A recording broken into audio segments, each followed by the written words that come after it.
ನೀವೆಲ್ಲ ಭಾಗ್ಯಶಾಲಿಗಳು. ಯಾಕೆ ಅಂದರೆ ಮನುಷ್ಯ ರೂಪದಲ್ಲಿ ದೇವತಾತ್ಮಗಳೇ ಇಲ್ಲಿ ಹಾಜರಿದ್ದು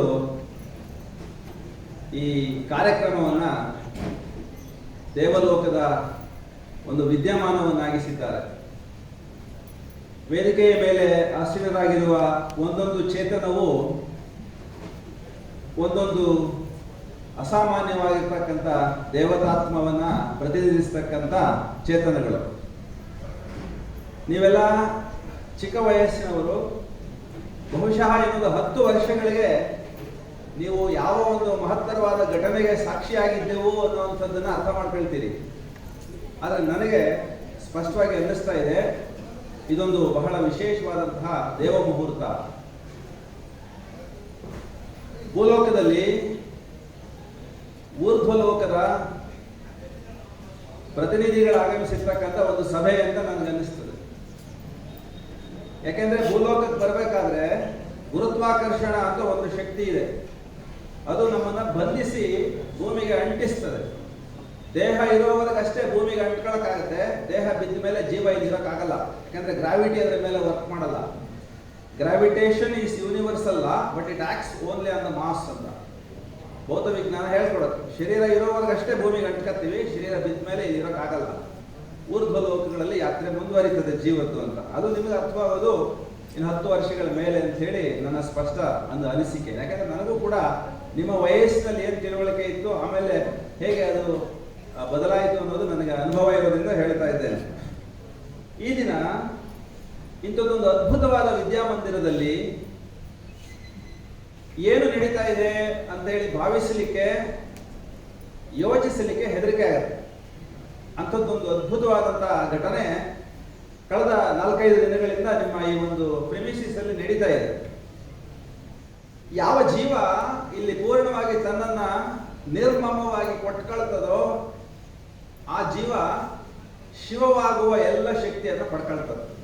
ಅಂಥದ್ದೊಂದು ಅದ್ಭುತ ಶಕ್ತಿ ಆವಾಹನೆ ಇಲ್ಲಿ ಸನ್ಮಾನ್ಯರಿಂದ ನಡೀತಾ ಇದೆ. ನಿಮ್ಮ ಈ ಸಂಸ್ಥೆಯ ಮುಖ್ಯಸ್ಥರುಗಳು, ಆಡಳಿತಾಧಿಕಾರಿಗಳು ಸಾಮಾನ್ಯರಲ್ಲ. ಕೇವಲ ವಿದ್ಯೆಯನ್ನಷ್ಟೇ ವಿದ್ಯಾರ್ಥಿಗಳಿಗೆ ನೀಡಿ ಹಣ ಮಾಡುವಂಥ ಬೇಕಾದಷ್ಟು ಸಂಸ್ಥೆಗಳು ಬೆಂಗಳೂರಿನಲ್ಲಿ, ತುಮಕೂರಿನಲ್ಲಿ ಇತ್ಯಾದಿ ನಗರಗಳಲ್ಲಿ ನಾವು ನೋಡ್ತೇವೆ. ದುಡ್ಡು ಮಾಡಲಿಕ್ಕಾಗಿಯೇ ಸಂಸ್ಥೆಗಳನ್ನು ನಡೆಸುವಂಥದ್ದು ವಿದ್ಯಮಾನ ಇವತ್ತಿಂದು. ಆದರೆ ಇಲ್ಲಿ ಏನು ನಡೀತಾ ಇದೆ, ಲಕ್ಷಾಂತರ ರೂಪಾಯಿ ಖರ್ಚು ಮಾಡಿ ಅಂತ ಅಂದರೆ ವಿದ್ಯೆಗೆ ನಿಜವಾದ ಅರ್ಥಪೂರ್ಣತೆಯನ್ನು ಕೊಡುವಂಥ ಕರ್ತವ್ಯಗಳು ಇವರು ಪಾಲಿಸ್ತಾ ಇದ್ದಾರೆ. ವಿದ್ಯೆ ಮತ್ತು ಅವಿದ್ಯೆಯ ನಡುವೆ ಬಹಳ ದೊಡ್ಡ ತಿಳುವಳಿಕೆ ಇದೆ, ನಾವು ತಿಳ್ಕೊಳ್ಬೇಕಾಗಿರುವಂಥದ್ದು. ಬರೀ ಓದಲಿಕ್ಕೆ ಬಂದರೆ, ಯಾವುದೋ ಒಂದು ಕೆಲಸ ಮಾಡ್ಲಿಕ್ಕೆ ಅಷ್ಟೇ ನಮಗೆ ಡಿಗ್ರಿ ಸಾಕಂತ ಅನಿಸಿದ್ರೆ ಮನುಷ್ಯ ಕುರುಡು ಕತ್ತಲೆಗೆ ಇಳಿತಾನೆ. ಬೇಕಾದಷ್ಟು ಜನ ಪ್ರತಿಭಾವಂತರು, ವಿದ್ಯಾವಂತರು ತುಂಬ ದೊಡ್ಡ ದೊಡ್ಡ ವಿದ್ಯಾಭ್ಯಾಸಗಳನ್ನು, ಡಿಗ್ರಿಗಳನ್ನು ಮಾಡಿ ಬದುಕನ್ನು ಕೆಡಿಸ್ಕೊಂಡಿರುವಂಥದ್ದು ನಮ್ಮ ಸುತ್ತಮುತ್ತ ನಾವು ನೋಡ್ತಾ ಇದ್ದೇವೆ. ಯಾಕೆಂತಂದ್ರೆ ಅದು ಅವಿದ್ಯೆ. ಬಟ್ಟೆಪಾಡಿಗಾಗಿ ನಾವು ಕಲ್ತ್ರೆ, ಡಿಗ್ರಿಗಳನ್ನು ತಗೊಂಡ್ರೆ ಹೊಟ್ಟೆ ತುಂಬುತ್ತದೆ, ಆದರೆ ಮನುಷ್ಯನ ಬದುಕು ಕೆಡುತ್ತದೆ. ಅದಕ್ಕೆ ಉದಾಹರಣೆಗಳು ಬೇಕಾದಷ್ಟಿದ್ದಾವೆ, ನೀವು ನೋಡಿರ್ತೀರಿ, ಕೇಳಿರ್ತೀರಿ. ತುಂಬ ಓದ್ಕೊಂಡವರು, IAS, IPS ಪಾಸ್ ಮಾಡ್ಕೊಂಡಿರುವಂಥವ್ರು ಭ್ರಷ್ಟರಾಗುವಂಥದ್ದು, ಜೈಲಿಗೆ ಹೋಗುವಂಥದ್ದು ಇವೆಲ್ಲ ಯಾಕೆ ಅಂದರೆ ವಿದ್ಯೆಯ ಕೊರತೆಯಿಂದ. ಅದು ಅವಿದ್ಯೆಯ ಒಂದು ಪೋಷಣೆಯಿಂದ ಆಗ್ತಕ್ಕಂಥ ಅನರ್ಥ. ಅದಾಗಬಾರ್ದು. ನಮ್ಮ ಈ ಶಾಲೆಗೆ, ಈ ಕಾಲೇಜಿಗೆ ಬಂದಂಥ ವಿದ್ಯಾರ್ಥಿಗಳಲ್ಲಿ ಅಂತ ಒಂದು ವಿವೇಕ ಜಾಗೃತವಾದ ಕಾರಣಕ್ಕಾಗಿ ಸನ್ಮಾನ್ಯರು ಇಂಥದ್ದೊಂದು ಅದ್ಭುತವಾದಂಥ ವಿದ್ಯೆಯ ಪೋಷಣೆಯನ್ನು ಮಾಡ್ತಕ್ಕಂಥ ಕಾರ್ಯಗಳನ್ನು ಇಲ್ಲಿ ನಿಯೋಜಿಸಿದ್ದಾರೆ, ವಿಶೇಷವಾಗಿ ಸಂಯೋಜಿಸಿದ್ದಾರೆ. ಅಂಥದ್ದೊಂದು ಸಂಯೋಜನೆಯ ಭಾಗವಾಗಿ ಈ ಹೊತ್ತು ಮಹಾಕವಿ, ಯುಗದ ಕವಿ, ಜಗದ ಕವಿ, ರಸಋಷಿ ಅಂತೆಲ್ಲ ಕರೆಸಿಕೊಂಡ ಮಹಾಕವಿ ಕುವೆಂಪು ಅವರ ವ್ಯಕ್ತಿತ್ವ ಹಾಗೂ ಅವರ ಸಾಹಿತ್ಯವನ್ನು ಪರಿಚಯಿಸ್ತಕ್ಕಂಥ ಒಂದು ಕಾರ್ಯವನ್ನು ಅವರು ಕೈಗೆತ್ತಿಕೊಂಡಿದ್ದಾರೆ. ಯಾರೆಲ್ಲ ಇದರಲ್ಲಿ ನೀವು ಶ್ರದ್ಧೆಯಿಂದ, ಭಕ್ತಿಯಿಂದ ಈ ಕಾರ್ಯಕ್ರಮದಲ್ಲಿ ನಿಮ್ಮ ಪೂರ್ಣ ಏಕಾಗ್ರತೆಯಿಂದ ಈ ಕಾರ್ಯಕ್ರಮದಲ್ಲಿ ಭಾಗಿಯಾಗ್ತೀರಿ, ನಿಮ್ಮೊಳಗಡೆಗೆ ಒಂದು ಅಸಾಮಾನ್ಯವಾದಂಥ ವಿದ್ಯುತ್ ಪ್ರವಾಹ ಹರಿತದೆ. ನಿಮ್ಮ ನರನಾಡಿಗಳಲ್ಲಿ ಒಂದು ಅಸೀಮವಾಗಿರ್ತಕ್ಕಂಥ ಅನುಭೂತಿ ಉಂಟಾಗುತ್ತೆ. ಯಾಕೆಂದ್ರೆ ಕುವೆಂಪು ಹಾಗೆ ಆದದ್ದು. ಯಾವುದೋ ಮಲೆನಾಡಿನ ಕಾಡಿನ ಒಂದೇ ಮನೆಯ ಒಂದು ಹಳ್ಳಿ, ಆ ಹಳ್ಳಿಯಲ್ಲಿ ಹುಟ್ಟಿದ ಈತ ವಿಶ್ವದ ಮಹಾಕವಿಯಾಗಿ ಕನ್ನಡದ ಅಷ್ಟೇ ಅಲ್ಲ, ಭಾರತೀಯ ಸನಾತನ ಧರ್ಮದ ಪ್ರತಿನಿಧಿಯಾಗಿ ರೂಪಾಂತರವಾದ ಒಂದು ವಿದ್ಯಮಾನ ಇದೆಯಲ್ಲ, ಅದರ ಹಿಂದೆಗಡೆಗೆ ಯಾವೆಲ್ಲ ಚೇತನಗಳು ಕೆಲಸ ಮಾಡಿದಾವೆ ಅನ್ನೋಂಥದ್ದು ತಿಳಿಯೋದಿದೆಯಲ್ಲ, ಅದನ್ನ ತಿಳಿತಾ ನಾವು ನಿಬ್ಬೆರಗೆ ಹಾಕ್ತೀವಿ, ವಿಸ್ಮಯಕ್ಕೆ ಒಳಗಾಗ್ತೀವಿ. ಮತ್ತೆ ಅಂತ ದೇವತಾ ಶಕ್ತಿಗಳನ್ನು ನಾವು ಕೂಡ ನಮ್ಮೊಳಗಡೆ ಆವಾಹಿಸಿಕೊಳ್ಳಬೇಕು ಅನ್ನೋ ಸಂಕಲ್ಪವನ್ನು ಮಾಡಲಿಕ್ಕೆ ಶಕ್ತರಾಗ್ತೀವಿ. ಹಾಗೆ ಕುವೆಂಪು ಅನ್ನೋದೊಂದು ವಿದ್ಯಮಾನ, ಒಂದು ವ್ಯಕ್ತಿಯಲ್ಲ, ಒಂದು ಶಕ್ತಿ ಅಂತ ಹೇಳಿ ಹೇಳ್ತಾರೆ. ಕುವೆಂಪುವನ್ನು ಓದೋದು ಅಂದ್ರೆ ಸ್ವಾಮಿ ವಿವೇಕಾನಂದರನ್ನು ಓದಿದಂತೆ. ಕುವೆಂಪು ಅವರನ್ನು ಓದೋದು ಅಂದ್ರೆ ರಾಮಕೃಷ್ಣ ಪರಮಹಂಸರ ಸರ್ವಧರ್ಮ ಸಮನ್ವಯವನ್ನು ಗ್ರಹಿಸಿದಂತೆ. ಕುವೆಂಪು ಅವರನ್ನು ಓದೋದು ಅಂತ ಅಂದ್ರೆ ಮಹರ್ಷಿ ಅರವಿಂದರ ಪೂರ್ಣ ಯೋಗ ದೃಷ್ಟಿಯನ್ನು ನಾವು ಪಡ್ಕೊಂಡದ್ದು. ಹಾಗಾಗಿ ಸರ್ವೋದಯ, ಸರ್ವಧರ್ಮ ಸಮನ್ವಯ ಹಾಗೂ ಪೂರ್ಣ ದೃಷ್ಟಿ, ಇವು ಮೂರು ಮುಂದಿನ ಭೂಮಿಯ ಮೇಲಿನ ಮಾನವರ ಮಂತ್ರಗಳಾಗ್ತವೆ ಅಂತ ಹೇಳಿ ಮಹಾಋಷಿ ಕುವೆಂಪು ಅವರು ಘೋಷಿಸಿದ್ದಾರೆ. ಮುನ್ನಡೆಯ ಮಂತ್ರಗಳಿವು ಅಂತ ಹೇಳಿ ಸರ್ವಧರ್ಮ ಸಮನ್ವಯ, ಸರ್ವೋದಯ, ಪೂರ್ಣ ದೃಷ್ಟಿ, ಇವು ಮನುಷ್ಯನಿಗೆ ಇರ್ತಕ್ಕಂಥ ನಿಯತಿಗಳು. ಯಾರು ಇವು ಮೂರನ್ನ ಪಡ್ಕೊಳ್ತಾರೋ ಅವರು ವಿಶ್ವಮಾನವರಾಗ್ತಾರೆ. ಜಾತಿ ಮತ ಪಂಥಗಳನ್ನ, ಕಾಲದೇಶಗಳನ್ನ ಮೀರಿ ಆಚೆಗೆ ಹೋಗಿ ತನ್ನ ಆತ್ಮದರ್ಶನವನ್ನು ಮಾಡ್ಕೊಳ್ತಕ್ಕಂಥ ಶಕ್ತಿ ಅವನಿಗೆ ಬರುತ್ತೆ. ಇವು ಮೂರನ್ನ ಸಾಧಿಸಬೇಕು ಅಂತ. ಯಾಕೆ ಅಂತಂದ್ರೆ ಆ ಮನುಷ್ಯ ಆಗಿದ್ದೇ ಹಾಗೆ. ಅವರ ತಾಯಿ ದೈವಭಕ್ತೆ, ಮದುವೆಯಾಗಿ ತುಂಬಾ ವರ್ಷಗಳ ಕಾಲ ಮಕ್ಕಳಾಗಲಿಲ್ಲ. ಅಲ್ಲಿರ್ತಕ್ಕಂಥ ಎಲ್ಲ ಭೂತಗಳಿಗೆ, ಅಲ್ಲಿರ್ತಕ್ಕಂಥ ಕ್ಷುದ್ರ ದೇವತೆಗಳಿಗೆ ಆ ಹರಕೆ ಕಟ್ಕತ್ತಾಳೆ ಅಮ್ಮ. ಆದ್ರೆ ಮಕ್ಕಳಾಗಲ್ಲ. ದೂರದ ತಿಮ್ಮಪ್ಪನಿಗೂ ಕೂಡ ಹರಕೆ ಕಟ್ತಾಳೆ. 4-5 ವರ್ಷಗಳಿಗೆ ಈತ ಒಬ್ಬನೇ ಹುಟ್ಟುತ್ತಾನೆ ಮಗು. ಆ ಹಿಂದೆ ಅವರ ಅಣ್ಣ ತಮ್ಮಗಳಿಗೆ ಯಾರಿಗೂ ಮಕ್ಕಳಿರಲ್ಲ. ಇನ್ನೇನು ಸಂತಾನವೇ ಕೊನೆಯಾಗಬೇಕು ಅನ್ನುವಂಥ ಸಂದರ್ಭದಲ್ಲಿ ಹುಟ್ಟಿದ ಏಕೈಕ ವ್ಯಕ್ತಿತ್ವ ಕುವೆಂಪು ಅವರದು ಆ ತಾಯಿ ಗರ್ಭದಲ್ಲಿ. ತುಂಬಾ ಸುಸಂಸ್ಕೃತ ಮನೆತದ ಹೆಣ್ಣು ಮಗಳು ಸೀತಮ್ಮ. ಒಂದು ಸಾರಿ ಈ ಹುಡುಗ ಆಡ್ಲಿಕ್ಕೆ ಹೋದಾಗ ಕೆಳಗಡೆ ಬಿದ್ದು ಕೈ ಮುರಿದೋಗ್ಬಿಡುತ್ತೆ. ತಂದೆ ಆ ವೇಳೆಗೆ ಆಗಲೇ ತೀರ್ಕೊಂಡಿರ್ತಾರೆ. ಪುಟ್ಟಪ್ಪ ಅವ್ರ ತಂದೆ ಇರೋದಿಲ್ಲ, ವೆಂಕಟಣ್ಣ ಗೌಡರು ತೀರ್ಕೊಂಡಿರ್ತಾರೆ. ಇದ್ದೊಬ್ಬ ಮಗನಿಗೆ ಇಂಥದ್ದೊಂದು ಸ್ಥಿತಿ ಬಂತಲ್ಲ ಭಗವಂತ ಅಂತ ಹೇಳಿ ಮನೆ ಮುಂದೆ ಇದ್ದ ತುಳಸಿ ಕಟ್ಟೆಗೆ ತನ್ನ ಹಣೆಯನ್ನ ಚಚ್ತಾಳೆ.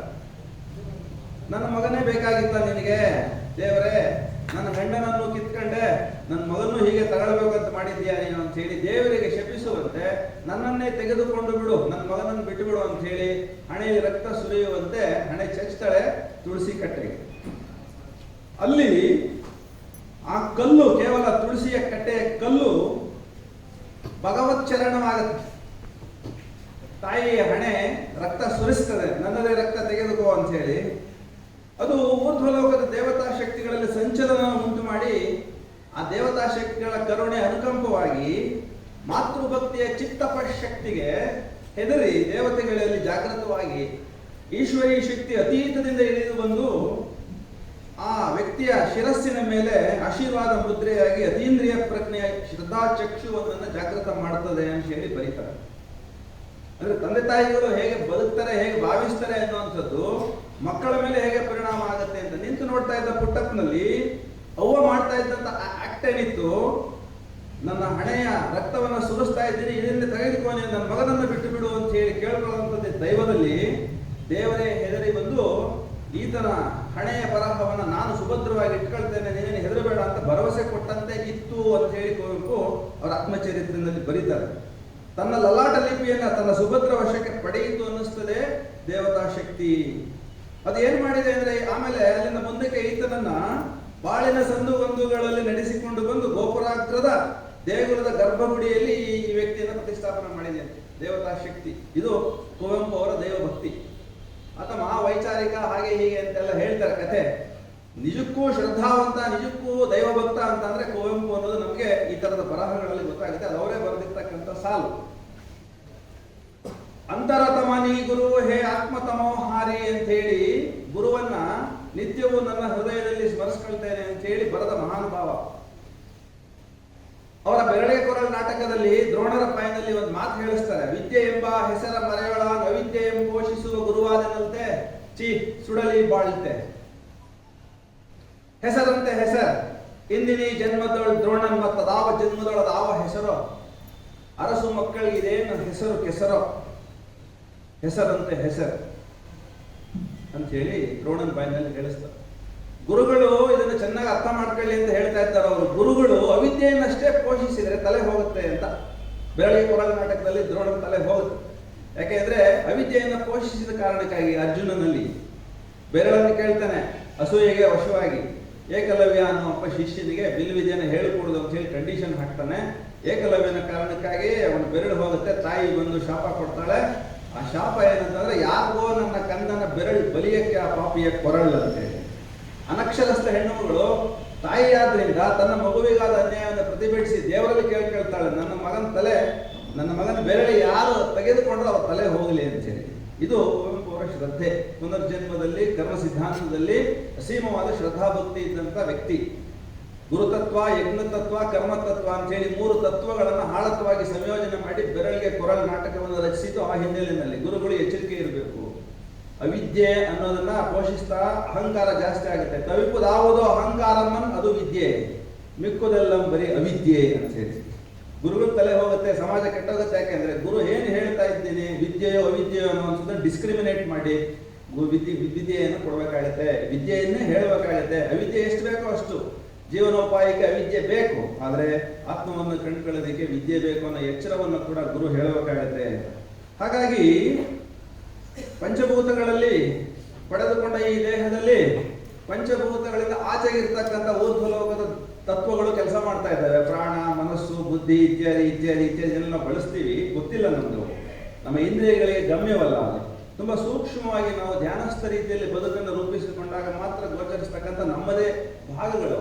ಅಂಥದ್ದೊಂದು ವಿದ್ಯೆಯನ್ನ ಸಾಧಿಸಬೇಕು, ಧ್ಯಾನಿಸಬೇಕು, ಆ ಲೋಕದಲ್ಲಿ ಇದ್ದು ಈ ಲೋಕದಲ್ಲಿ ಬದುಕಬೇಕು ಅನ್ನುವಂಥ ಬದುಕಿಗೆ ನಿದರ್ಶನ ರೂಪದಲ್ಲಿ ಬದುಕಿದಂಥ ಮಹಾನ್ ಚೇತನ ಕುವೆಂಪು ಅವರು. 2 ಪದ್ಯಗಳು ಅವರು ಎಷ್ಟು ಚಂದ ಆ ಒಂದು ಆ ವ್ಯಕ್ತಿತ್ವ ರೂಪ ಆಯ್ತು ಅನ್ನೋದಕ್ಕೆ ನಾನು ಹಿನ್ನೆಲೆಯಲ್ಲಿ ಹೇಳ್ತಾ ಹೋಗ್ತೀನಿ. ಚಿಕ್ಕ ವಯಸ್ಸಿಗೆ ತಂದೆ ಹೊರಟೋಗ್ತಾರೆ, ಮೈಸೂರಿಗೆ ಬರ್ತಾನೆ. 7ನೇ ಕ್ಲಾಸ್ ಪಾಸ್ ಆಗಿ ಇಂಟರ್ಮೀಡಿಯೇಟ್ ಮೈಸೂರಿಗೆ ಬಂದ ವ್ಯಕ್ತಿ ಕೃಷ್ಣರಾಜೇಂದ್ರ ಲೈಬ್ರರಿಗೆ ಹೋಗಿ ತನಗೆ ಕಳಿಸಿದ ಎಲ್ಲ ದುಡ್ಡನ್ನ ಪುಸ್ತಕ ಕೊಂಡ್ಕೊಳ್ಳೋದಕ್ಕಾಗಿ ಖರ್ಚು ಮಾಡ್ತಾನೆ. ಓದೋದೇ ಫ್ಯಾಷನ್. ಸಿನಿಮಾ ನೋಡ್ತಿರ್ಲಿಲ್ಲ, ಹೋಟೆಲ್ಗೆ ಹೋಗ್ತಿರ್ಲಿಲ್ಲ, ಎಂಥದ್ದಿಲ್ಲ. ಬಂದ ದುಡ್ಡೆಲ್ಲ ಪುಸ್ತಕಕ್ಕೆ ಹಾಕುವಂಥದ್ದು. ಓದಿ ಓದಿ ಓದಿ ಓದಿ ಹೈಸ್ಕೂಲ್ ಮುಗಿಯೋ ಜೊತೆಗೆ ಕವಿಯಾಗಿ ಹೋಗ್ಬಿಟ್ಟು. ನೆನ್ಪಿಟ್ಕೊಳ್ಳಿ, ಅವರು ಮದುವೆಯಾದ ಹೆಣ್ಣುಮಗಳಿಗೆ ಹೆಸರಿಟ್ಟ ವ್ಯಕ್ತಿ ಈತ. ಹುಟ್ಟಿದಾಗ ಹೋಗಿ ಅದೇ ಹೆಣ್ಣು ಮಗಳನ್ನ ಇವರು ಮದುವೆ ಮಾಡ್ಕೊಳ್ತಾರೆ. ಮುಂದೆ 17 ವರ್ಷ ಆದ್ಮೇಲೆ ಆಕೆಗೆ ಹೇಗೆ ಘಟನಾ ಪರಂಪರೆಗಳು ನಡೀತವೆ ಅಂತ ಹೇಳಿ. ಚಿಕ್ಕ ವಯಸ್ಸಲ್ಲಿ ಸ್ವಾಮಿ ಶಿವಾನಂದರಿಂದ ದೀಕ್ಷೆ ಆಗುತ್ತೆ. ಸ್ವಾಮಿ ಸಿದ್ದೇಶ್ವರಾನಂದರು ದೀಕ್ಷೆ ಕೊಡ್ಲಿಕ್ಕೆ ಕಲ್ಕತ್ತಾಗೆ ಕರ್ಕೊಂಡು ಹೋಗ್ತಾರೆ, ದಕ್ಷಿಣೇಶ್ವರಕ್ಕೆ. ಸ್ವಾಮಿ ಶಿವಾನಂದರು ವಿವೇಕಾನಂದರ ನೇರ ಶಿಷ್ಯರು. ಒಬ್ಬ ಮನುಷ್ಯನ ಬಾಳ್ನಲ್ಲಿ ಒಬ್ಬ ಗುರು ಸಾಕು ಉದ್ಧಾರ ಆಗ್ಲಿಕ್ಕೆ. ಇವರು ಬಾಳ್ನಲ್ಲಿ ಎಂತೆಂಥ ಗುರುಗಳು ಬಂದಿದ್ದಾರೆ ಉದ್ಧಾರ ಆಗ್ಲಿಕ್ಕೆ. ಯಾಕೆ ಕಷ್ಟ ಇಲ್ಲ ಅನ್ನೋದಕ್ಕೆ ನಾನು ಹೇಳ್ತಿರೋ ಅಂಥದ್ದು. ಸೊ ಗುರು ಶಿಷ್ಯನ ಬದುಕಿನೊಳಗಡೆಗೆ ಪೂರ್ಣವಾಗಿ ಏನಾದರೂ ಹಾರೈಸಿಬಿಟ್ಟ ಅಂತ ಅಂದ್ರೆ ಆ ಶಿಷ್ಯ ಸಾಮಾನ್ಯ ಶಿಷ್ಯನಾಗಲ್ಲ, ಗುರುವನ್ನು ಮೀರಿಸಿದ ಶಿಷ್ಯನಾಗಿ. ಅಂತ ಗುರು ಇವರಿಗೆ ಸಿಕ್ಕರು ಮೈಸೂರಲ್ಲಿ. ವೆಂಕಣ್ಣಯ್ಯನವರು, AR ಕೃಷ್ಣಶಾಸ್ತ್ರಿಗಳು, ದಿನಂ ಶ್ರೀಕಂಠಯ್ಯನವರು, BM ಶ್ರೀಕಂಠಯ್ಯನವರು, ಇವರೆಲ್ಲ ವಿದ್ವಜ್ಜನರು, ಆ ಕಾಲದ ಮಹಾ ಚೇತನಗಳು. ಈ ವ್ಯಕ್ತಿಯನ್ನ 8, 9, 10ನೇ ಕ್ಲಾಸಲ್ಲಿ ಇದ್ದಾಗಲೇ ಇಷ್ಟೆಲ್ಲ ಓದ್ಕೊಂಡ ಕಾರಣಕ್ಕಾಗಿ ಆತ ಓದದೇ ಇರುವಂತ ಗ್ರಂಥಾಲಯದ ಪುಸ್ತಕವೇ ಇಲ್ಲ. ನೀವು ಹೋಲಿಸ್ಕೊಳ್ಳಿ, ನೀವು ಎಷ್ಟು ಓದಿದ್ದೀರಿ ಈ ವಯಸ್ಸಿಗೆ ಅಂತ ಹೇಳಿ. ಅದಕ್ಕಾಗಿ ಹೇಳ್ತಾ ಇದ್ದೇನೆ, ಓದಬೇಕು ಅನ್ನುವಂತ ಒಂದು ಫ್ಯಾಷನ್ ನಿಮಗೆ ಬಂದು ಬಿಟ್ರೆ ನಿಮ್ಮನ್ನ ಯಾರು ತಡೆಯೋದಕ್ಕಾಗಲ್ಲ. ಯಾಕಂದ್ರೆ ಒಂದು ಪುಸ್ತಕದಲ್ಲಿ ಒಂದು ಆತ್ಮ ಮಾತಾಡ್ತಿರ್ತದೆ. 1000 ಪುಸ್ತಕ ನೀವು ಓದಿದ್ರೆ 1000 ಆತ್ಮದ ಸಂವಾದ ಆಗುತ್ತದೆ. ಶ್ರೇಷ್ಠ ಶಾಸ್ತ್ರ ಗ್ರಂಥಗಳನ್ನೇನಾದರೂ ಬಿಟ್ಟಿದ್ರೆ ಜನ್ಮಾಂತರಗಳಿಗೆ ಹೋಗಿ ಮುಟ್ತೀರಿ ನೀವು. 1000 ವರ್ಷಗಳ ಹಿಂದಕ್ಕೆ ಹೋಗಿ ಅಲ್ಲಿಂದ ಆತ್ಮಗಳು ನಮ್ಮ ಜೊತೆಗೆ ಸಂವಾದಿಸ್ತಕ್ಕಂಥ ಸಾಧ್ಯತೆ ಇರುವಂಥದ್ದು ಗ್ರಂಥದ ಅಧ್ಯಯನದಲ್ಲಿ. ಹಾಗೆ ಮಾಡಿದ ಈ ವ್ಯಕ್ತಿ ಅವರು ಬರೆದ ನಾಟಕಗಳನ್ನೇ ಅವರ 2nd ಇಯರ್ ಡಿಗ್ರಿನಲ್ಲಿ ಅವರೇ ಓದ್ತಾರೆ. ಅವರೇ ಬರೆದ ನಾಟಕ ಕಲ್ಪನೆ ಮಾಡಿ. ಅದಕ್ಕೆಲ್ಲ ಕಾರಣವಾದದ್ದು ಅವರ ಗುರು ವೆಂಕಣ್ಣಯ್ಯನವರು, BM ಶ್ರೀಕಂಠಯ್ಯನವರು, AR ಕೃಷ್ಣಶಾಸ್ತ್ರಿಗಳು ಅಸೀಮವಾಗಿರ್ತಕ್ಕಂಥ ಗುರು ಪರಂಪರೆಗೆ ಸೇರೋರು. ಈ ವೆಂಕಣ್ಣಯ್ಯನವರು ಶಿವಾನಂದರಿಗೆ ದೀಕ್ಷೆ ಕೊಡ್ಲಿಕ್ಕೆ ಕರ್ಕೊಂಡು ಹೋಗೋದಕ್ಕೆ ಕಾರಣರಾಗಿರ್ತಕ್ಕಂಥ ಸಿದ್ದೇಶ್ವರಾನಂದರ ಬಳಿಗೆ ಅವರನ್ನು ಕರ್ಕೊಂಡು ಹೋಗುವಂಥದ್ದು ಬಹಳ ವಿಶಿಷ್ಟವಾದ ಸಂದರ್ಭದಲ್ಲಿ. ಅದೆಲ್ಲನೂ ಬಹಳ ವಿಶೇಷವಾಗಿದೆ, ಓದ್ಕೊಳ್ಳಿ. ನಾನು ಹೇಳ್ತಾ ಹೋದ್ರೆ ಜಾಸ್ತಿ ಆಗುತ್ತೆ. ಗುರುವಿನ ಮಾರ್ಗದರ್ಶನ, ಗುರುವಿನ ಆರೈಕೆ ಸಿಕ್ಕ ಕಾರಣಕ್ಕಾಗಿ ಕುವೆಂಪು ಅನ್ನುವ ವ್ಯಕ್ತಿ ನಮ್ಮ ಕಣ್ಣೆದುರುಗಡೆಗೆ ಅಸೀಮ ಸಾಹಸಿಯಾಗಿ ಕಾಣಿಸ್ಕೊಳ್ತಾರೆ. ಗುರು ಭಕ್ತಿ, ಗುರುವಿನ ಮೇಲಿನ ಶ್ರದ್ಧೆ ನಿಮ್ಮ ಹೃದಯದಲ್ಲಿ ಶಾಶ್ವತವಾಗಿ ನೆಲೆಸಿದಾಗ ಮಾತ್ರ ಅಂಥದ್ದೊಂದು ಕೃಪೆ ನಿಮಗೆ ನಿರಂತರವಾಗಿ ಅವಿಚ್ಛಿನ್ನವಾಗಿ ಸಿಗ್ತದೆ ಅಂತ ಹೇಳಲಿಕ್ಕೆ ನಾನಿಲ್ಲಿ ಅದನ್ನು ಹೇಳಿದೆ ನಾನು. ಸೊ ಕುವೆಂಪು ಅವರು ಅವರ ಪ್ರತಿಭೆಯನ್ನ ಹಾಗೆ ಪಾಲಿಶ್ ಮಾಡ್ಕೊಳ್ಳದೆ ಹೋಗಿದ್ದಿದ್ರೆ, ಅಂತ ಗುರು ಸಂಪರ್ಕಕ್ಕೆ ಬರದೇ ಹೋಗಿದ್ದಿದ್ರೆ, ಅಂತ ಆಶ್ರಮದ ಸಂಪರ್ಕಕ್ಕೆ ಬರದೇ ಹೋಗಿದ್ದಿದ್ರೆ, ಕೇವಲ ಯಾವುದೋ ಒಂದು ತತ್ವಕ್ಕೋ, 2 ತತ್ವಕ್ಕೋ, 3 ತತ್ವಕ್ಕೋ ವಿಚಾರಗಳು ತನ್ನನ್ನು ತಾನು ನಿಯಂತ್ರಿಸಿಕೊಂಡು ಸೀಮಿತವಾದ ಬರಹಗಾರನಾಗಿ ಹೊರಟೋಗ್ತಿದ್ರು. ಯಾವಾಗ ಅವರಿಗೆ ವಿಶ್ವಾತ್ಮಕವಾದ ದರ್ಶನಗಳು ಉಪನಿಷತ್ತಿನ, ವೇದದ, ಗೀತೆಯ ಹಿನ್ನೆಲೆ ಒಳಗಡೆ ರಾಮಕೃಷ್ಣಾಶ್ರಮದಲ್ಲಿ ಸಿಕ್ತು, ಆ ಗುರು ಸಿದ್ದೇಶ್ವರಾನಂದರು ಅದರ ಜೊತೆಗೆ ಭೌತ ವಿಜ್ಞಾನ, ಖಗೋಳ ವಿಜ್ಞಾನ ಮತ್ತೆ ಪಾಶ್ಚಿಮಾತ್ಯ ತತ್ವಶಾಸ್ತ್ರ, ಮನಃಶಾಸ್ತ್ರದ ಗ್ರಂಥಗಳನ್ನು ಅವರಿಗೆ ಓದಿ ಹೇಳೋರು. ಆಶ್ರಮದಲ್ಲಿ ಪ್ರಕಟವಾದ ಎಲ್ಲ ಹೊಸ ಪುಸ್ತಕಗಳನ್ನು ತರಿಸಿ ಈತನಿಗೆ ಕೊಡೋರು. ಆಮೇಲೆ ಅವರು ಫ್ರಾನ್ಸ್ಗೆ ಹೋಗಿ, ಫ್ರಾನ್ಸ್ನಲ್ಲಿ ಆಶ್ರಮವನ್ನು ಮಾಡುವಾಗಲೂ ಕೂಡ ಫ್ರಾನ್ಸ್ನಲ್ಲಿ ದೊಡ್ಡ ದೊಡ್ಡ ವಿಜ್ಞಾನಿಗಳ ಜೊತೆ ಸಂವಾದ ಏರ್ಪಟ್ಟಾಗ ಆಗುವಂಥ ಜರ್ನಲ್ಗಳನ್ನು ಕೂಡ ಮೈಸೂರಿಗೆ ಇವರಿಗೆ ಕೊರಿಯರ್ನಲ್ಲಿ ಕಳಿಸ್ಕೊಡೋರು. ಗುರು ಮೈಸೂರು ಬಿಟ್ಟು ಹೋದ್ರೂ ಕೂಡ ಶಿಷ್ಯನನ್ನು ಬಿಡಲಿಲ್ಲ. ಶಿಷ್ಯನ ಏಳಿಗೆಯನ್ನು ಅವರು ನಿರಂತರವಾಗಿ ಕಾಪಿಡ್ತಾ ಹೋದ್ರು, ನೋಡ್ತಾ ಹೋದ್ರು ಅನ್ನೋದಕ್ಕೆ ನಾನು ಉದಾಹರಣೆ. ಆ ಗುರು ಹೋದ ಮೇಲೆ ಅವರ ಶಿಷ್ಯ ಒಬ್ಬ ಬರ್ತಾನೆ ಗುರುವಿನ ಬಗ್ಗೆ ಒಂದು ಸಂಶೋಧನೆ ಮಾಡಲಿಕ್ಕೆ ಫ್ರಾನ್ಸಿಂದ. ಪುಟ್ಟಪ್ಪನವರಿಗೆ ದೀರ್ಘದಂಡ ನಮಸ್ಕಾರ ಮಾಡ್ತಾನೆ. ಪುಟ್ಟಪ್ಪ ಅವ್ರಿಗೆ ಆಶ್ಚರ್ಯ ಆಗುತ್ತೆ, ಸೂಟು ಬೂಟ ಆಗಿರ್ತಕ್ಕಂಥ ವ್ಯಕ್ತಿ ಕಾಲಿ ನಮಸ್ಕಾರ ಮಾಡ್ತಾನೆ, ನಮ್ಮವನಲ್ಲ, ಯಾರೋ ಪಾಶ್ಚಿಮಾತ್ಯ ಅಂತ ಹೇಳಿ. ಕೇಳಿದಾಗ ಹೇಳ್ತಾರೆ, ಸಿದ್ದೇಶ್ವರಾನಂದರ ಶಿಷ್ಯ ನಾನು ಫ್ರಾನ್ಸ್ನಲ್ಲಿ, ನಿಮ್ಮ ಬಳಿಗೆ ಅವರ ಬಗ್ಗೆ ಮಾಹಿತಿಗಾಗಿ ಬಂದಿದ್ದೀನಿ ಅಂತೇಳಿ. ಸೊ ಗುರು ಹೇಗೆ ಶಿಷ್ಯನನ್ನ ತಾನು ದೂರದಲ್ಲಿದ್ರು ದೇಹಾಂತರವಾದರೂ ಕೂಡ ಕಾಪಾಡ್ತಾನೆ, ಶಿಷ್ಯನನ್ನ ಪ್ರೀತಿಯಿಂದ ನೋಡ್ಕೊಳ್ತಾನೆ, ಉದ್ಧರಿಸೋದಕ್ಕಾಗಿ ಅವನನ್ನ ನಿರಂತರವಾಗಿ ಪ್ರತೀಕ್ಷಿಸ್ತಿರ್ತಾನೆ ಅವನ ಕಾರ್ಯವನ್ನ ಅಂತ ಹೇಳೋದಕ್ಕಾಗಿ ಈ ಉದಾಹರಣೆ ನಾನು ಹೇಳಿದೆ ನಾನು. ಸೊ ಹಾಗಾಗಿ ವಿದ್ಯಾಭ್ಯಾಸದ ಉದ್ದೇಶವೇನಾಗಿತ್ತು ಅದು ಅವರಿಗೆ ಸಿಕ್ತು. ಬರೇ ಅಕ್ಷರಗಳನ್ನ ಕಲಿಯೋದು, ಶಾಸ್ತ್ರಗಳ, ನಮ್ಮ ಭೌತಶಾಸ್ತ್ರ ಇದೆಲ್ಲ ಇದೆಯಲ್ಲ, ಭೂಗೋಳಶಾಸ್ತ್ರ, ಗಣಿತಶಾಸ್ತ್ರ ಇತ್ಯಾದಿ ಶಾಸ್ತ್ರಗಳನ್ನ ಓದ್ಬಿಟ್ಟು ಹೊಟ್ಟೆಪಾಡಿ ಯಾವುದೋ ಒಂದು ಡಿಗ್ರಿ ತಗೊಂಡು ಕೆಲಸಕ್ಕಾಗಿ ಓಡಾಡುವಂಥದ್ದು ವಿದ್ಯೆಯ ಗುರಿಯಾಗಬಾರದು. ಲೌಕಿಕ ಅನ್ನಪಟ್ಟೆಗಾಗಿ ನಾವು ವಿದ್ಯಾಭ್ಯಾಸ ಮಾಡಬಾರದು. ಅದನ್ನು ನಾವು ಸ್ವಲ್ಪ ವಿಸ್ತರಿಸ್ಕೊಂಡಾಗ ಆಧ್ಯಾತ್ಮಿಕವಾಗಿರ್ತಕ್ಕಂಥ ಸಾಧನೆಗೂ ಕೂಡ ನನಗೆ ವಿದ್ಯೆ ಬೇಕು, ಅದು ಗುರಿಯಾಗಬೇಕು ಓದಿಂದು ಅನ್ನುವಂಥದ್ದು ಯಾರಿಗೆ ಇರ್ತದೋ ಆ ಪ್ರಜ್ಞೆ ಅವರು ಅಂಥದ್ದನ್ನು ವ್ಯವಸ್ಥೆ ಮಾಡಿಕೊಡ್ತಾರೆ. ಅಂಥದ್ದೊಂದು ಸಂಸ್ಥೆ ಇದು. ಆ ಕಾರಣಕ್ಕಾಗಿ ನನ್ನಂಥವರನ್ನ, ಇಂಥ ಗುರುಗಳನ್ನ ಕರೆಸಿ ನಿಮಗೆ ಅದನ್ನು ಕೊಡ್ತಾ ಇದ್ದಾರೆ. ನೀವು ಭಾಗ್ಯಶಾಲಿಗಳು, ಪುಣ್ಯಶಾಲಿಗಳು.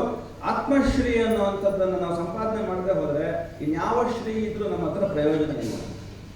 ಅದು ಬುದ್ಧಿಶ್ರೀ ಇರ್ಬೋದು, ದ್ರವ್ಯ ಇರ್ಬೋದು, ಹಣ ಇರ್ಬೋದು, ಆಸ್ತಿ ಇರ್ಬೋದು, ಮತ್ತೊಂದು ಏನ್ ಬೇಕಾದ್ರೂ ಇರ್ಬೋದು, ಕೀರ್ತಿ ವಾರ್ತೆಗಳಿರ್ಬೋದು, ಅವೆಲ್ಲ ನಶ್ವರ ಅನ್ನೋಂಥದ್ದು ಗೊತ್ತಾದ ಸಂದರ್ಭದಲ್ಲಿ ಮನುಷ್ಯ ಆತ್ಮಜ್ಞಾನಿಯಾಗಿರ್ತಾನೆ ಅಂತ ಅರ್ಥ. ಅಂತ ಆತ್ಮಶ್ರೀಯನ್ನ ಪ್ರೋಜ್ವಲಗೊಳಿಸ್ತಕ್ಕಂಥ ಕಾರ್ಯವನ್ನ ಇವರು ಮಾಡ್ತಾ ಇದ್ದಾರೆ. ನೀವು ಅದನ್ನು ಎಷ್ಟು ಬಳಸ್ಕೊಳ್ತೀರೋ ಅಷ್ಟು ಮೇಲುಗೈಯನ್ನು ನಿಮ್ಮ ಜೀವನದಲ್ಲಿ ಪಡಿತೀರಿ.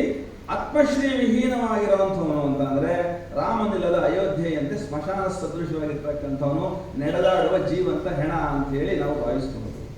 ಯಾರಿಗೆ ಆತ್ಮಶ್ರೀ ಜಾಗೃತಿ ಆಗಿಲ್ಲ ಅವನು ನಡೆದಾಡ್ತಕ್ಕಂಥ ಕೇವಲ ಒಂದು ಹೆಣ ಸ್ವರೂಪಿ, ಶವಸ್ವರೂಪಿ ಅಷ್ಟೇ. ಸೊ ಶಿವದ ದರ್ಶನ ನಮ್ಮ ಶರೀರದಲ್ಲಿ ಆಗಬೇಕು ಅನ್ನೋದೇ ವಿದ್ಯೆಯ ಗುರಿಯಾಗಬೇಕು ಅನ್ನೋಂಥದ್ದು ಕುವೆಂಪು ಅವ್ರ ಜೀವನದಲ್ಲಿ ಆಯಿತು. ಅವ್ರು ಹೇಳ್ತಾರೆ, ಜನಮನೋಮಂದಿರದ ಸುಸ್ವಪ್ನ ಗೋಪುರದ ಕಲಶ ನವಶ್ಚುಂಬಿಯಾಗದಿರೆ, ಋಷಿ ಹೃದಯ ಮಂಗಳಾರತಿ ಬಾಳಿನ ಅಂಧತೆಯನ್ನು ಅಳಿಸದಿರೆ, ಕವಿಕೃತಿಯ ವರ್ಣಗಾನ ಮಹನ್ ನಿತ್ಯತಾ ಸ್ವರ್ಣ ಸುಂದರ ಇಂದ್ರಿಯಾತೀತ ನಂದನದಿ ನವರಸಾಪ್ಸರೇರಂ ನರ್ತನಂಗೈಸದಿರೆ, ಏನಿರ್ದು ಮೇನ್ ಅನಾಗರಿಕತಾ ಶ್ರೀ ಆತ್ಮಶ್ರೀ ಇಲ್ಲದ ವಿದ್ಯೆ, ಶ್ರೀರಾಮನಿಲ್ಲದ ಅಯೋಧ್ಯೆ ಅಂತ ಹೇಳಿ ಅವರೊಂದ್ ಕಡೆ ಹೇಳ್ತಾರೆ ಭಾಷಣದಲ್ಲಿ. ಇದಾಗಬೇಕಾದ್ರೆ ಏನ್ ಮಾಡ್ಬೇಕು ಅಂತ ಹೇಳ್ತಾರೆ ಸಾಧನೆ.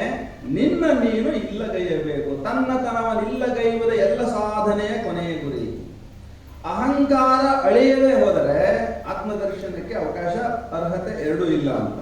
ಹಾಗಾಗಿ ಆತ್ಮವನ್ನ ಕಂಡುಕೊಳ್ಳುವ ಸಾಧನೆಗೆ ಪೂರಕವಾಗಿ ಸಿಕ್ಕಿದ ಗುರುಗಳು ಆ ಮಾರ್ಗದಲ್ಲಿ ಅವರನ್ನು ಮುನ್ನಡೆಸಿದ ಕಾರಣಕ್ಕಾಗಿ ಕುವೆಂಪು ಸೃಷ್ಟಾರ, ದ್ರಷ್ಟಾರ, ಕನ್ನಡದ ಸಾಹಿತ್ಯದ ವಕ್ತಾರ ಅಂತ ಅನ್ನಿಸಿಕೊಂಡ ಮಹಾನ್ ಚೇತನವಾಗಿ ಪಡೆದರು. ಹೊಸ ಕನ್ನಡ ಸಾಹಿತ್ಯದ ಹೈಮಾಚಲ ಪ್ರತಿಭೆ, ಅತ್ಯಂತ ಎತ್ತರ, ಅತ್ಯಂತ ಬಿತ್ತರ, ಹಾಗೆಯೇ ಭವ್ಯ ದಿವ್ಯ ಸಾಹಿತ್ಯ ಶ್ರೇಣಿಯವರು.